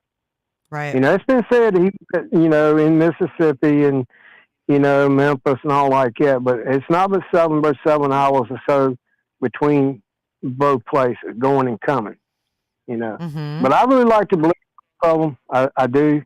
I'm giving them the benefit of the doubt, you know, and, you know, I just hope the best for all of them. I really do. I pray for them every night. That's sweet of you. Thank you, caller. Okay. I appreciate You're you. welcome, sweetie. And I appreciate you, you know, airing that show the other day, because it's been the best interview so far. It really was. I mean, I'm so grateful for Terry for Miley sharing it. was good, and then Terry Lynn's was the best. Yeah. The best. Yeah. Thank you so And much. I'll pass that along to her too. I appreciate that. I enjoy listening to her as well. All right. Well, All God bless you and your Uh, chat. And thank you for what you do. Thank you. You too. Have a great night. Yes, ma'am. God bless. You too. What a sweetheart. Loved him. Real quick, I just pulled up what I was talking about. And yes, he was a career counselor. I stand corrected. He was not a clerk. I said that wrong. And I put in the chat what a career counselor in the Navy does. They offer career guidance that doesn't involve psychology to Navy people aboard ships and at shore facilities, and to civilians who are considering enlistment in the Navy. He's nothing short of a recruiter. Come on now. This dude ain't got no skills. He ain't got no skills to pay the bills. He was in the Navy. Then he went to the Heavy Equipment College of America. I have to get this right, folks. He attended the University of Maryland University College.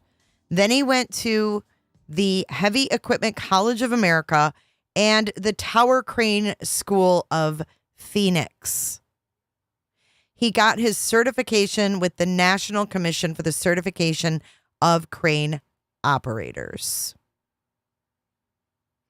And it does say that his company is the U.S. government right now, and his title is administrator. And it says Industry Government Administration, and it says started on 4/16/2022, ended, not available. I don't know what that means. Administrator for the U.S. government. I don't know. Says it started on 4/16/2022, ended on not applicable. The Navy ended in 2019. And that's all I've got, folks, for that.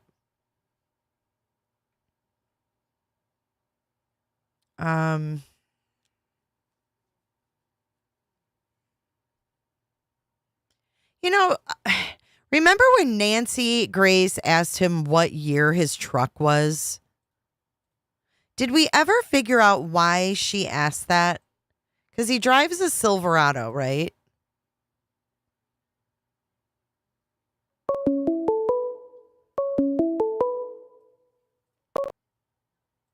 From. Hey, you're live on air. Yes, my name is Cookie. Hey, Cookie, can you turn your Yes. YouTube down for me, hon? I sure can. I can. Okay, I'll wait. No hurry. That's okay. I got it down. Okay, hey, what's on your mind? Thanks for calling in. Well, I think they should give Chris Proudfoot an award. For what? Because he has made Rod Serling look bad because he's got us all drawn into the Twilight Zone. He sure does, doesn't he? You said the Twilight Zone. I'm telling you. And something else, too. I called before these other callers have been calling in about that concrete. I called the Sumner County Sheriff's Office, and I talked to a detective, a lady. And I told her, I said, there's something bothering me because of what he said about that concrete. Now, the way I hear it is his brother has a subdivision behind where they're living. And they're building new homes and stuff back there. Mm-hmm. So they're using concrete. Mm-hmm. Mm-hmm. But he I specifically looked said- into that today, hon. I was like, I looked on his on that guy's website that his mom works for, the second generation Yes. construction. And I looked at their, Yes. at least if their website's updated. I don't know if their website's updated, but what was listed on there was no locations behind their house, because I was wondering that as well. But it wasn't listed on their Yes. website, so I don't know how anybody knows if that's really his company building there, if they're just saying that. Do you know what I'm saying? Yes. So you Yes. called the TBI. Go ahead. And I told them, I said, how would he know how much concrete it would take to cover a body up unless he's done it? But I I think, mean, he's a crane operator. but didn't he don't he pour just, concrete. but didn't he say like how thick it had to be? Because like I knew that because my ex-husband was a contractor and we built like 3 homes. So by the time we built the 3rd home, I knew about the concrete and I knew about frost laws and all this stuff that I wouldn't expect to know about. So I don't know if they ever built a home, but you may learn that while you're building a home. Just playing both sides. Let me ask you this. Mm-hmm. Would you know how much concrete it would take to cover up a 15-year-old boy? No, and I don't know. I didn't hear him say that. I just heard him say how many inches of concrete you needed to pour for a. I didn't really understand what he said. Did he say to cover up a boy? I'm gonna have to go back and listen. He said to cover up a body. A body. He said to cover up a body. I'm gonna have to go back because I think I missed that. 12 inches. 12 inches. And then, of course, you got to smooth it out, and then you just let it dry. I didn't hear him say that part. Well, he said it. So what? So you passed this. You passed this information along and gave it to the authorities and said it bothered you. Yes. Were they gracious for the really tip, or I mean, what was the? They were sweet as they could be. You know what I mean? They were, and they thanked me for calling, and But on the other hand, I think they should come forward, and I think they should separate Chris Proudfoot and Katie because I think Katie is a weak link. Yeah. And I think if they really drilled her, she would come up with the truth. Yeah. I believe she would roll and tell what really happened. Well, it sounds, but you know like what? I wondered about, now that you bring that up, I wonder, because remember Seth and Katie were called back into the TBI like the end of March, I think. They were called in, only the two parents, and they were shown the video, and that was when Seth said that he got proof of life from the restaurant, that he saw the video of them leaving the restaurant. That was only Katie and Seth there, and that was when Chris was screaming and said, they showed you that video with the DA and all the agents. Yes, I heard that. So it was just the two parents that day. And I was thinking to myself, wow, I wonder how that went down. I wonder if they questioned anybody or if they were just observing, them watch a video to see if there was any reaction maybe. Yes. Well, I had 7 children. Oh, wow. 5 boys and 2 girls, and they're all grown and married. And I lost a daughter a year and a half ago. She was 34, had 3 little kids. I'm sorry. But it floored me. And if any mother loses a child, if that was one of my boys or my other girl out tonight and they couldn't find them, I'd have to be in a hospital under sedation because I couldn't take it, Yeah, I'm so sorry, hon. Where the child went. Yeah, right. For 2 months. Can you imagine? Yep, I know. And you know what else? He got on there. You know what else? If you think about it this way, the sighting, let's take it a different way. If you're the mom and you're missing your kid and there's a sighting posted in these groups, you know that kid is yours or not. Well, you'd know. Oh, yeah, you'd know right when you look at them. And not only that, wouldn't you be freaking out if you thought it was? Yes, I would. Yes, I would. I'd be driving there. Myself. Mm-hmm. And I mean, I know my kids by their hands, Yes. I know my kids, not only their facial features, I mean, I know my kid from the top of his head to the bottom of his feet. Right. And if someone flashed you a picture, whether it's your kid in action, walking, moving, you're gonna know your child. That's exactly right. But she don't talk. Nope. She don't talk. And every time I see her, she's looking down like she's scared. And I believe she's afraid of him. Because he's short-tempered, and he needs some double-fisted man to beat his ass. When you said he's short, I thought you were going to just stop there. But you're right. He needs his ass kicked 100%. Yes, he does. He does. He really does. He don't need to talk bad to women. Right. Because he's a man, and he could whip a woman. But he needs to stand up to somebody that's as big as, like, my boys. Right. Or other men as big as they are, you know. And he needs to tell them that bull crap. Right. Big man can whack a disabled teenager. What a man. That's exactly right. And it's wrong. It's wrong. It's very wrong. It is. And I think it was wrong in what they said about him using his britches. That's something degrading. You know what I mean? That's degrading. It is. They said a lot of things to degrade the little boy. I agree. They really haven't said anything. I don't think Chris has said anything positive other than maybe, he likes music. Nothing beyond that. Like everything And he says, loved like the little dog. He has a goofy smile. Like even that's not nice. I know. And that's why they don't take pictures of him, because he looks so goofy. He has a precious smile. He's him, and it breaks my looking heart. young boy. He is a good looking kid.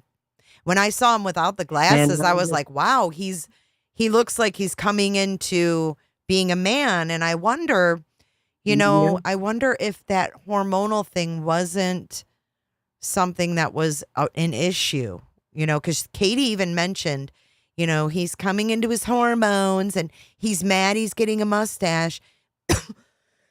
Being that they didn't prepare this child that, was behind for life. Right. They didn't help him.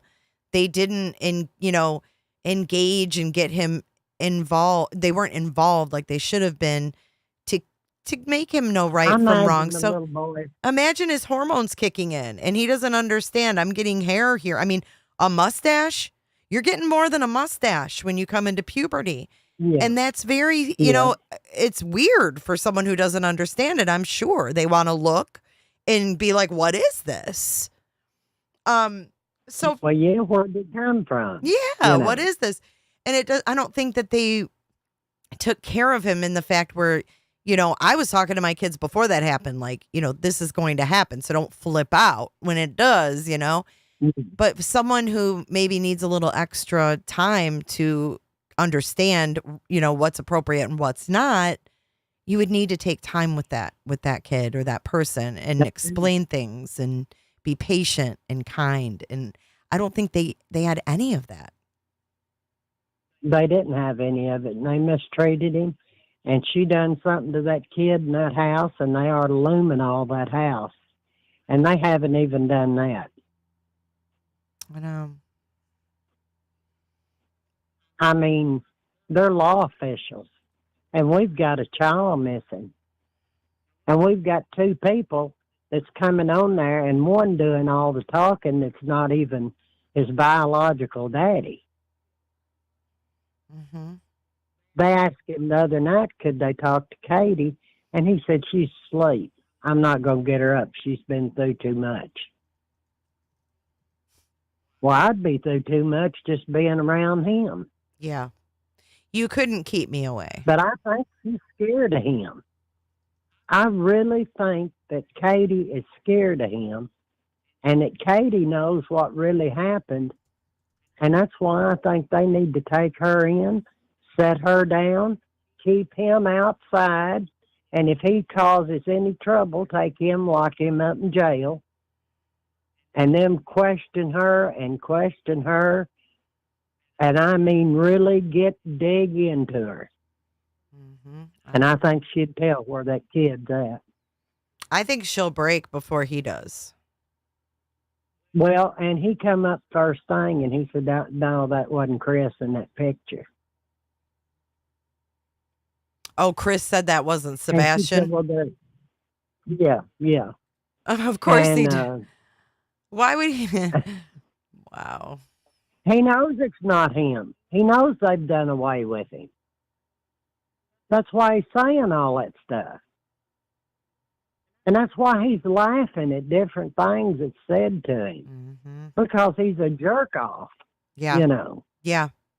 Like there's nothing funny. He has nothing to be smiling or laughing about. You know? No. And I would call him a prick, but that's part of a man. So I wouldn't Oh my call God, him I love that, you. know. That Well, is it's the awesome. truth. It is the truth. I agree with you. Well, thank you for calling if in. I I had love to- you. I love your thoughts and how blunt you are. I mean, Well, I mean, I'm truthful. Mm-hmm. Everybody that I've always worked with, they say, Cookie, you're brutally truthful. Because if I see something that I don't think's right, I say something about it. Mm-hmm. You know, I'm a nurse. You're a I've nurse dealt with too? Oh autistic- my gosh. Yes. 7 I've children dealt- and a nurse. I love you. Yes. Thank you for your. And it wasn't none of my children mistreated. I can. None of them. I can see that. I can see that just by talking to you. No, I don't believe in that. And my son would get on to my grandson, and I say, whoop, wait just a minute. If y'all going to get into it, you got to leave here. Because I don't put up with that. Mm-hmm. You know. Mm-hmm. Cookie, you're amazing. Thank you for calling in tonight. Well, I thank you, and I like your show. I love your show. Well, I'm glad you do. That's an honor, Cookie. Well, I appreciate you listening to me. I love listening to you. And I I'll hope you tell you call in something. again.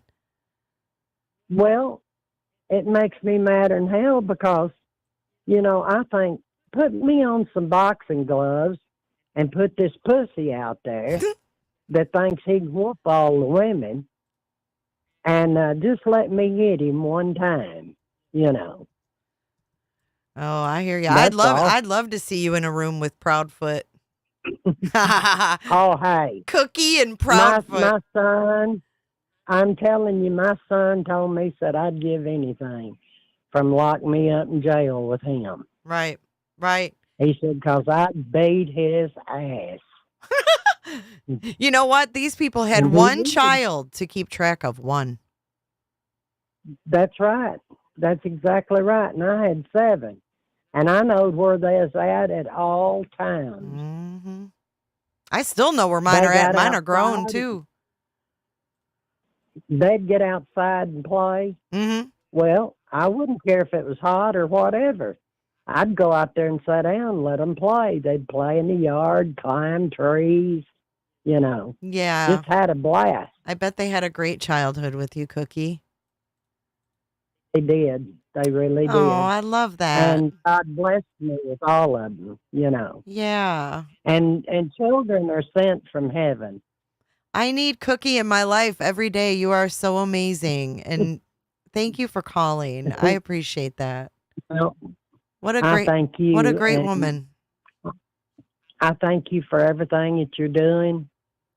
And like I said, I don't have no hope for the little boy.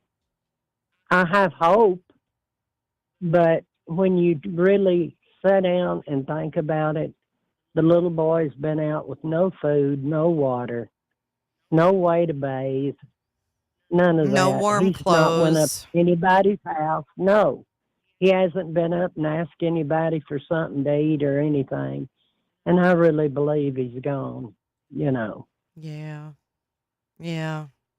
And I believe he was gone when they called the law to come to the house to hunt for him. Mm-hmm. I believe they'd done took care of that situation. Because he thought that was going to help him get his little girl. But I got something to tell Mr. Chris. Go. He won't never get that little girl. Mm-hmm. That's out. Done. He'll never get that little girl because of this little boy missing. Mm-hmm. They pulled the wrong thing. And the CPS calls. Yes, yes. They knowed he was being mistreated. Mm-hmm. And Chris left that house because CPS had been called, and he figured his ass would go to jail.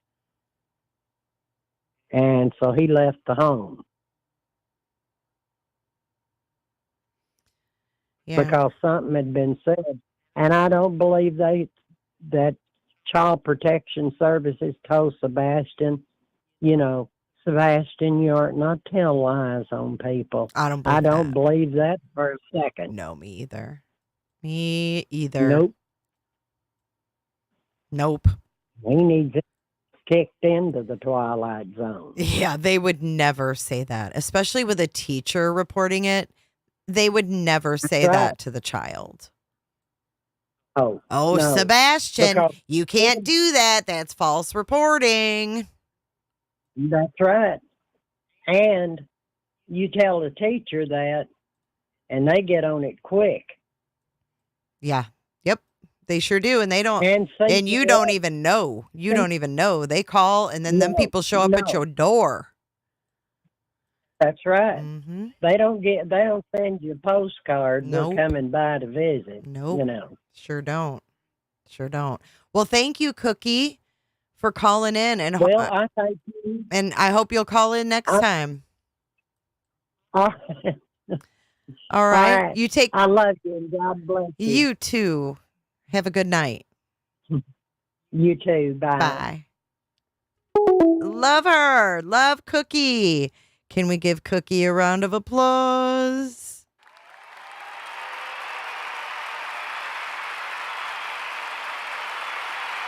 So while we were sitting here talking, I pulled up these photos, and you guys, this can't be Sebastian. And you want to know why it can't be Sebastian? Because that would have to be Sebastian like 5 years ago, or maybe not that long ago. Maybe like 3 or 4 years ago, because if you look, there's no way that Costco picture's new. It can't be. It can't be. Because this is him at Christmas. The one with no glasses is Christmas time. Okay. And then this one with the teacher, he looks like he's a couple years younger. That doesn't look recent. And let's look at the glasses. They're all different. Look. Those glasses are different than these glasses. Let's get this over here, because that's just that. These glasses are different than these glasses. Aren't they? Different shape? And then you have, you can see his face is fuller. This is Christmas time.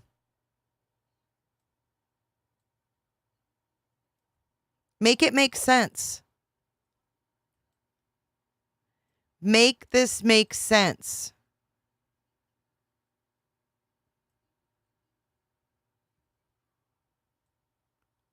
That can't be him, y'all. If that was just taken the other day, look at him at Christmas. He looks like a young man. He's not a little boy. Like everyone's calling him a little boy. He's not a little boy.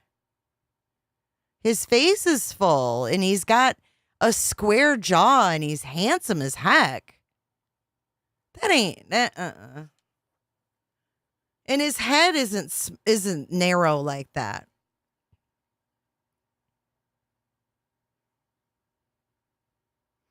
I don't know if he has contacts or if he just maybe took his glasses off for the photo. He doesn't look very happy there, I can tell you that. The look on his face looks like he's forcing like a quirky smile. Maybe he didn't want to go see Santa.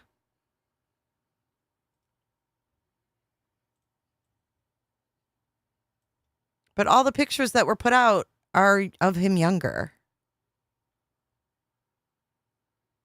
And then when she sat there in Olivia's video, she was holding a picture of him from when he was like 6.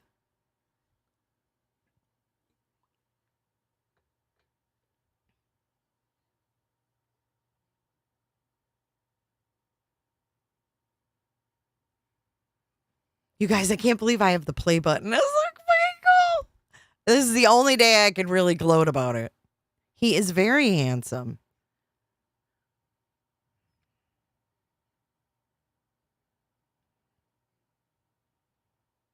Yeah, she said he was mad about getting a mustache.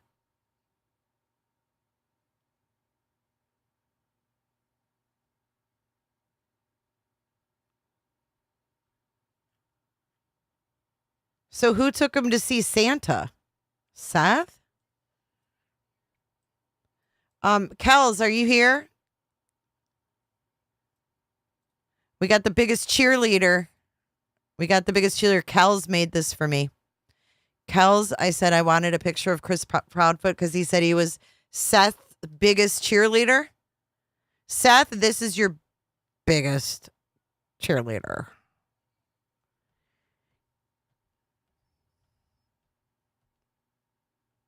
Flung.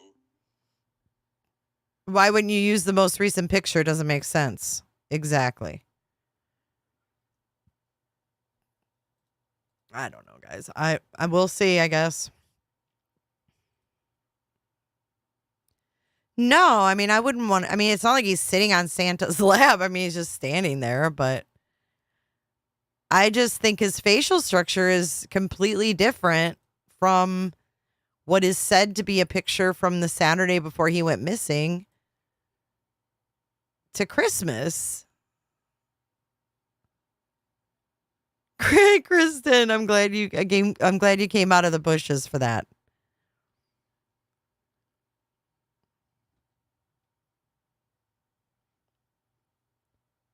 Thank you so much, Shell. Hormones like crazy, and it looks like he shaved because in this one you see, hold on, let me move this over. Move this jackass over with his pom-poms. The face she uses is fucking excellent.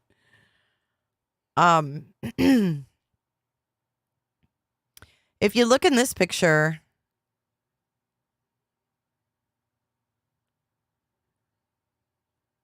everything looks different. His nose even looks different. I feel like this one, you're saying it was doctored? Yeah, because look at the ear, dude. What the fuck? Why? Oh my God, nothing irritates me more than when people alter missing kids' pictures. What the fuck? Look at his ear. I'm done.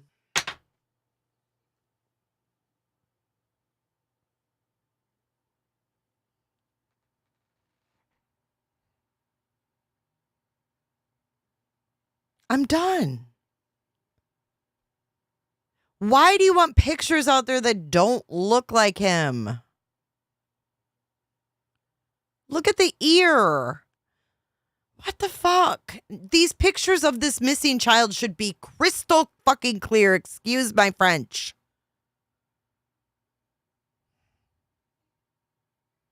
When you have a missing child, what they look like is important. You don't want their looks altered.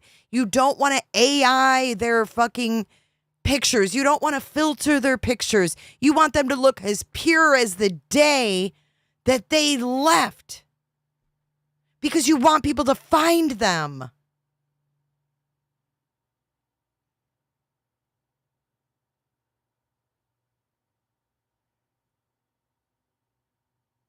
Don't you think the authorities would have done a picture without glasses if he wanted it? I mean, the FBI is analyzing all their shit. You don't think the FBI could throw together a picture of him without glasses? Doesn't even make sense. I would never, ever want that out there if that was my kid.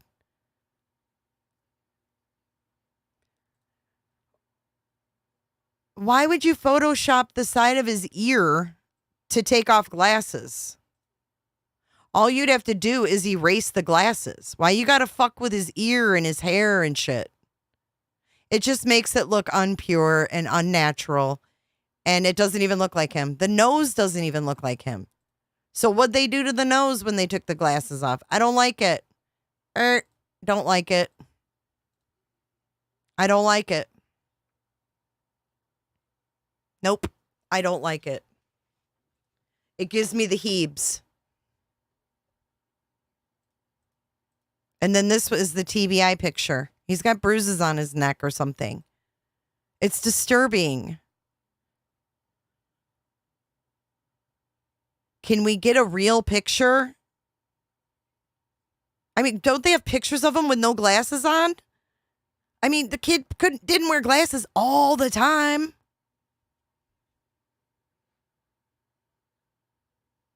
No, they even colored his eyes. The whole fucking thing looks twisted. God, they did this with Summer Wells, and I got so mad. You don't AI a missing kid or fuck with the picture. You put them out there as pure as they are when you take that motherfucking picture. Watch. I'm going to show you the eyes. And creepy ass Santa, like, ugh. I don't like Santas anymore. Just say no to Santa. Look at the eyes. They're all enhanced and shit. Mm-mm. That picture, as blurry as it is not going to have eyes that clear.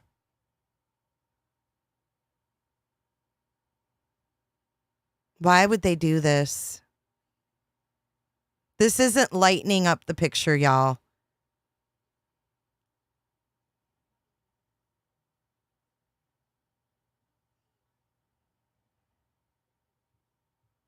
They didn't take pictures of him. Because he was goofy? Because he had a goofy smile? Oh, let's make him look prettier. No.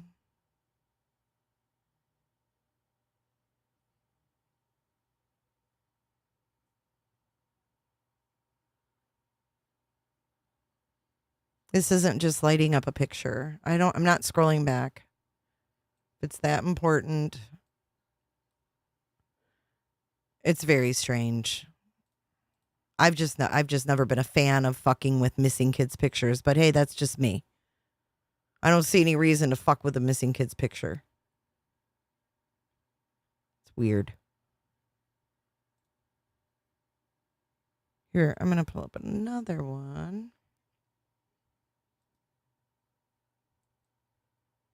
This one was also given out by Katie, I believe. Him trying on glasses. Did he ever get those glasses? Were his glasses Nautica glasses? I mean, this doesn't even look like the same kid. Does it? The shape of the head doesn't even look the same. What'd they do to that picture? You guys can't tell me no, that's not messed with. The whole face is messed with.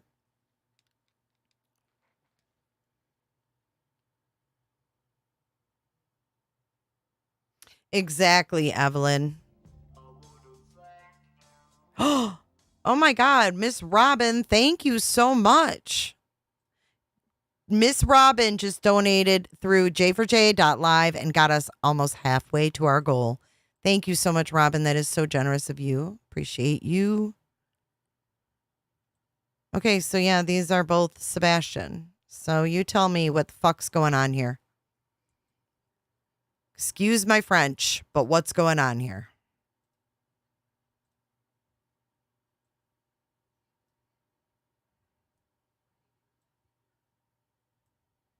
It's very weird.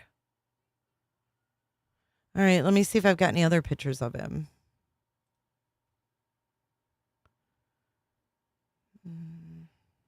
There's not a whole lot. I mean, that's for sure. Oh, I do have one of him and Katie when he was a little boy. Hold on. Let me see if I can find that one. I found one when he's really little.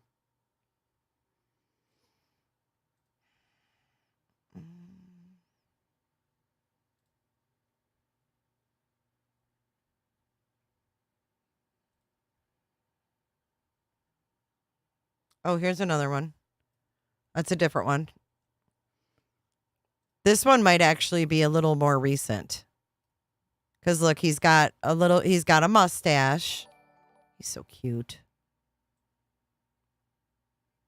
This one might be more recent here. This one looks closer to that one. You know what I mean?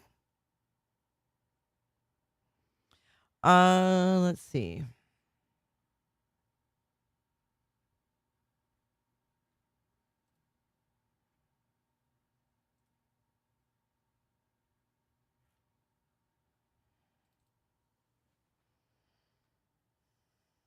Here it is.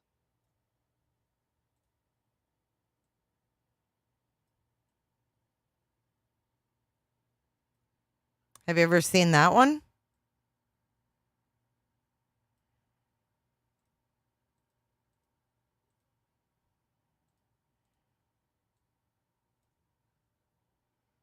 Thank you. Thank you. Thank you. Pretty little poison. That girl is poison.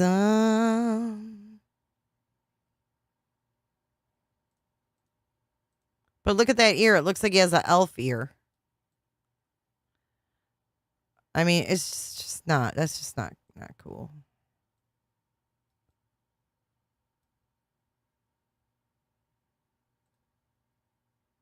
You see nothing out of the ordinary, but who are we looking for? Are we looking for this Sebastian, or this Sebastian? Because they look a lot different. That's weird to me.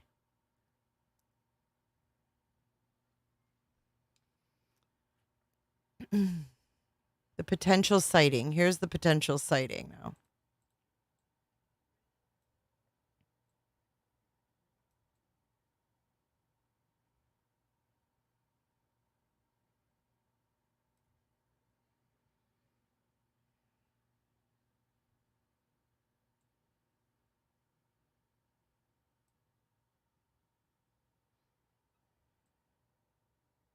I still don't think it's him. I think he looks too young to be Sebastian. I don't know, though.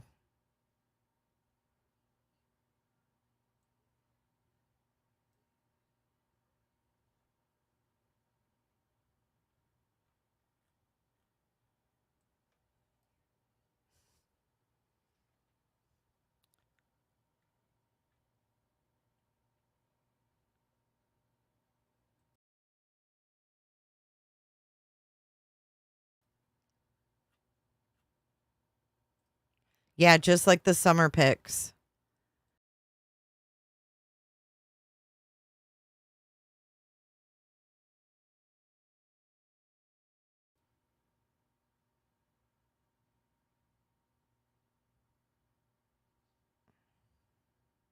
I mean, it's odd to me.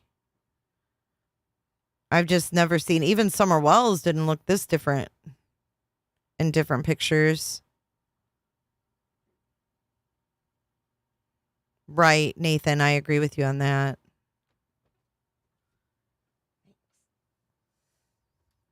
I wish they would show a video of Sebastian saying more than a few words. Actually, I'm going to show you guys a video. Nick Barris, did you guys see the video of him at school? It's really pixelated, though, unfortunately. He has a picture of him being called up to school, maybe for an award or something. Stay safe, Janine. Stay safe.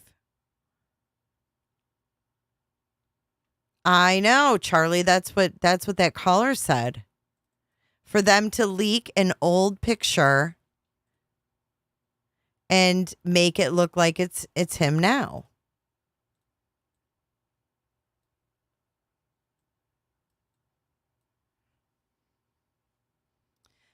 Davey, they really messed that up. I just don't think, I think after I saw that, I would have been like, okay, well, thanks for your efforts, but I really need this to kind of look more like my son, so I'm not going to put it out there to the public.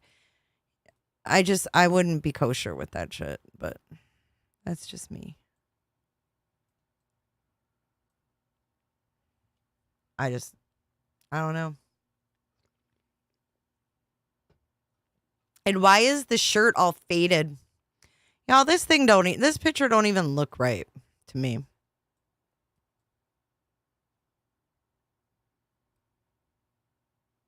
Like, why is the shirt faded like it is? See the sleeve next to his elbow? How it's like, oh, I photoshopped, I colored in on this post, and I accidentally got it on his sleeve. See that?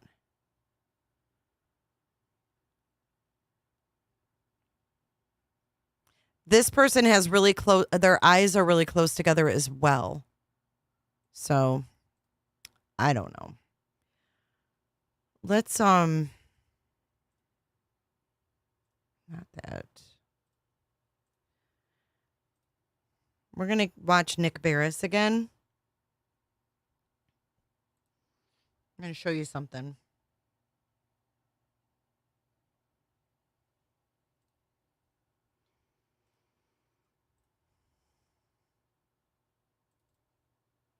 And just for the record, I believe Nick Barris and I trust Nick Barris's research and his findings that he puts out, because he cannot just put stuff out there on whatever channel he's on and get away with it. He can't just put false information out there and get away with it.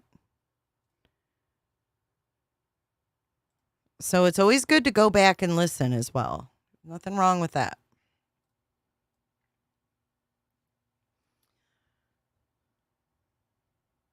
They finally got those pants. Well, geez, oh, Pete's. I'm going to catch up on that when I get off here. Look at Nick in a bee suit. All right, let's watch this video here.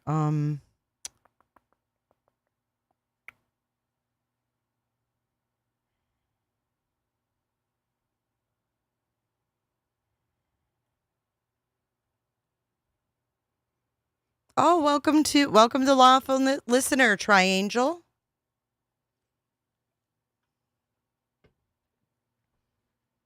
I think so too, Nathan. I agree with you.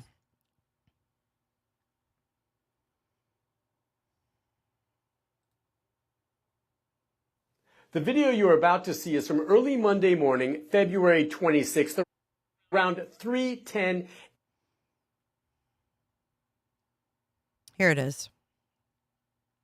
Robinson, Cash, Robinson, Sebastian, Rogers, Joel, Valero, Ryan, Roundy, Carolyn, Roundy, Reagan, Salyer, Red, Robinson, Cash, Robinson.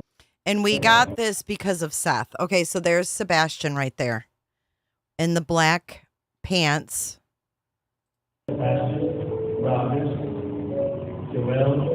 And this is Seth at his school function taking this video. We didn't get this from anybody else other than the dad. And Nick Barris spoke exclusively with Seth. And guess who avoided talking to Nick Barris?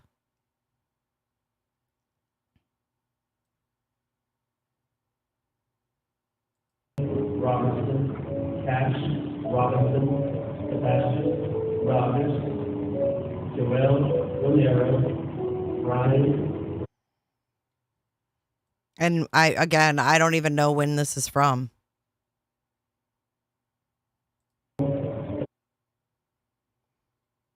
And this is what we get, guys. This is it. I know what year is this. It doesn't say. He's definitely not 15. I mean, nothing about this kid is recent. It is the weirdest thing.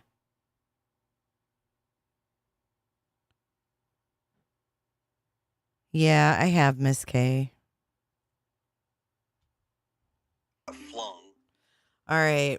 All right, dudes and dudettes. We're going to wrap this up tonight. It's been a good one. I want to thank all the callers that called in. Next Wednesday, we will be doing Wonderful Wednesday again. So mark your calendars every Wednesday at 7 p.m. and every Monday and Friday at 3 p.m. Eastern Standard Time. I am always live. So thank you so much, everybody, for your support tonight. And the freaking Kels. Thank you so much for the cheerleader, for Chris Proudfoot. He's cheering on Gray Hughes from the sidelines, y'all. Look at him. Look at him.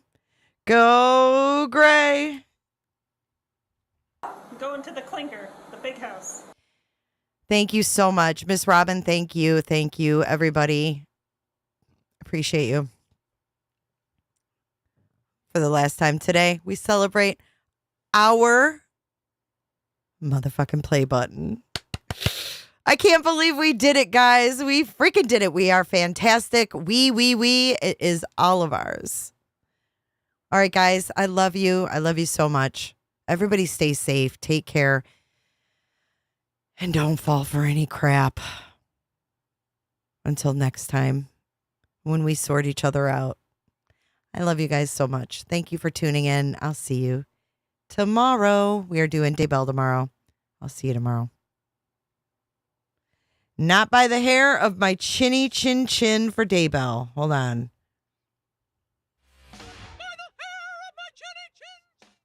You guys have a great night. Let's roll our credits.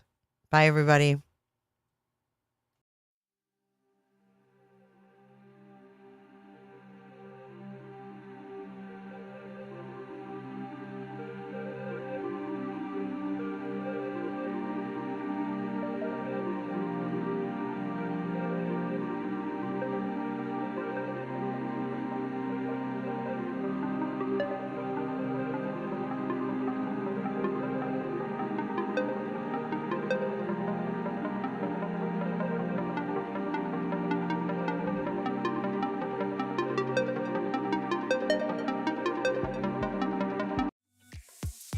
Be sure to check out my other videos and playlists for more true crime content.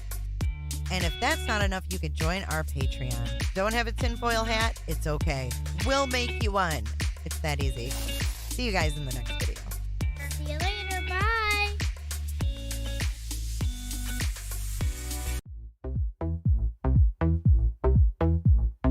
I don't give a damn. I don't really care about you and your problems. I don't give a damn. You talk way too much. I have heard enough about you and your problems. I don't give a damn. I don't give a damn.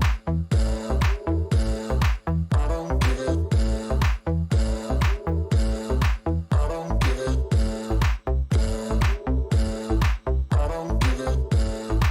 Damn, damn. You wanna be with me. You wanna feel something real, but I'm feeling differently. You're making plans to get to friends, you might pull your microphone down and then aim it up at your chin. I ain't got time for that. Staying up late, sleeping all day, dreaming about Cadillacs. Buying new shoes, hanging by the pool, sipping on Coke and Jack.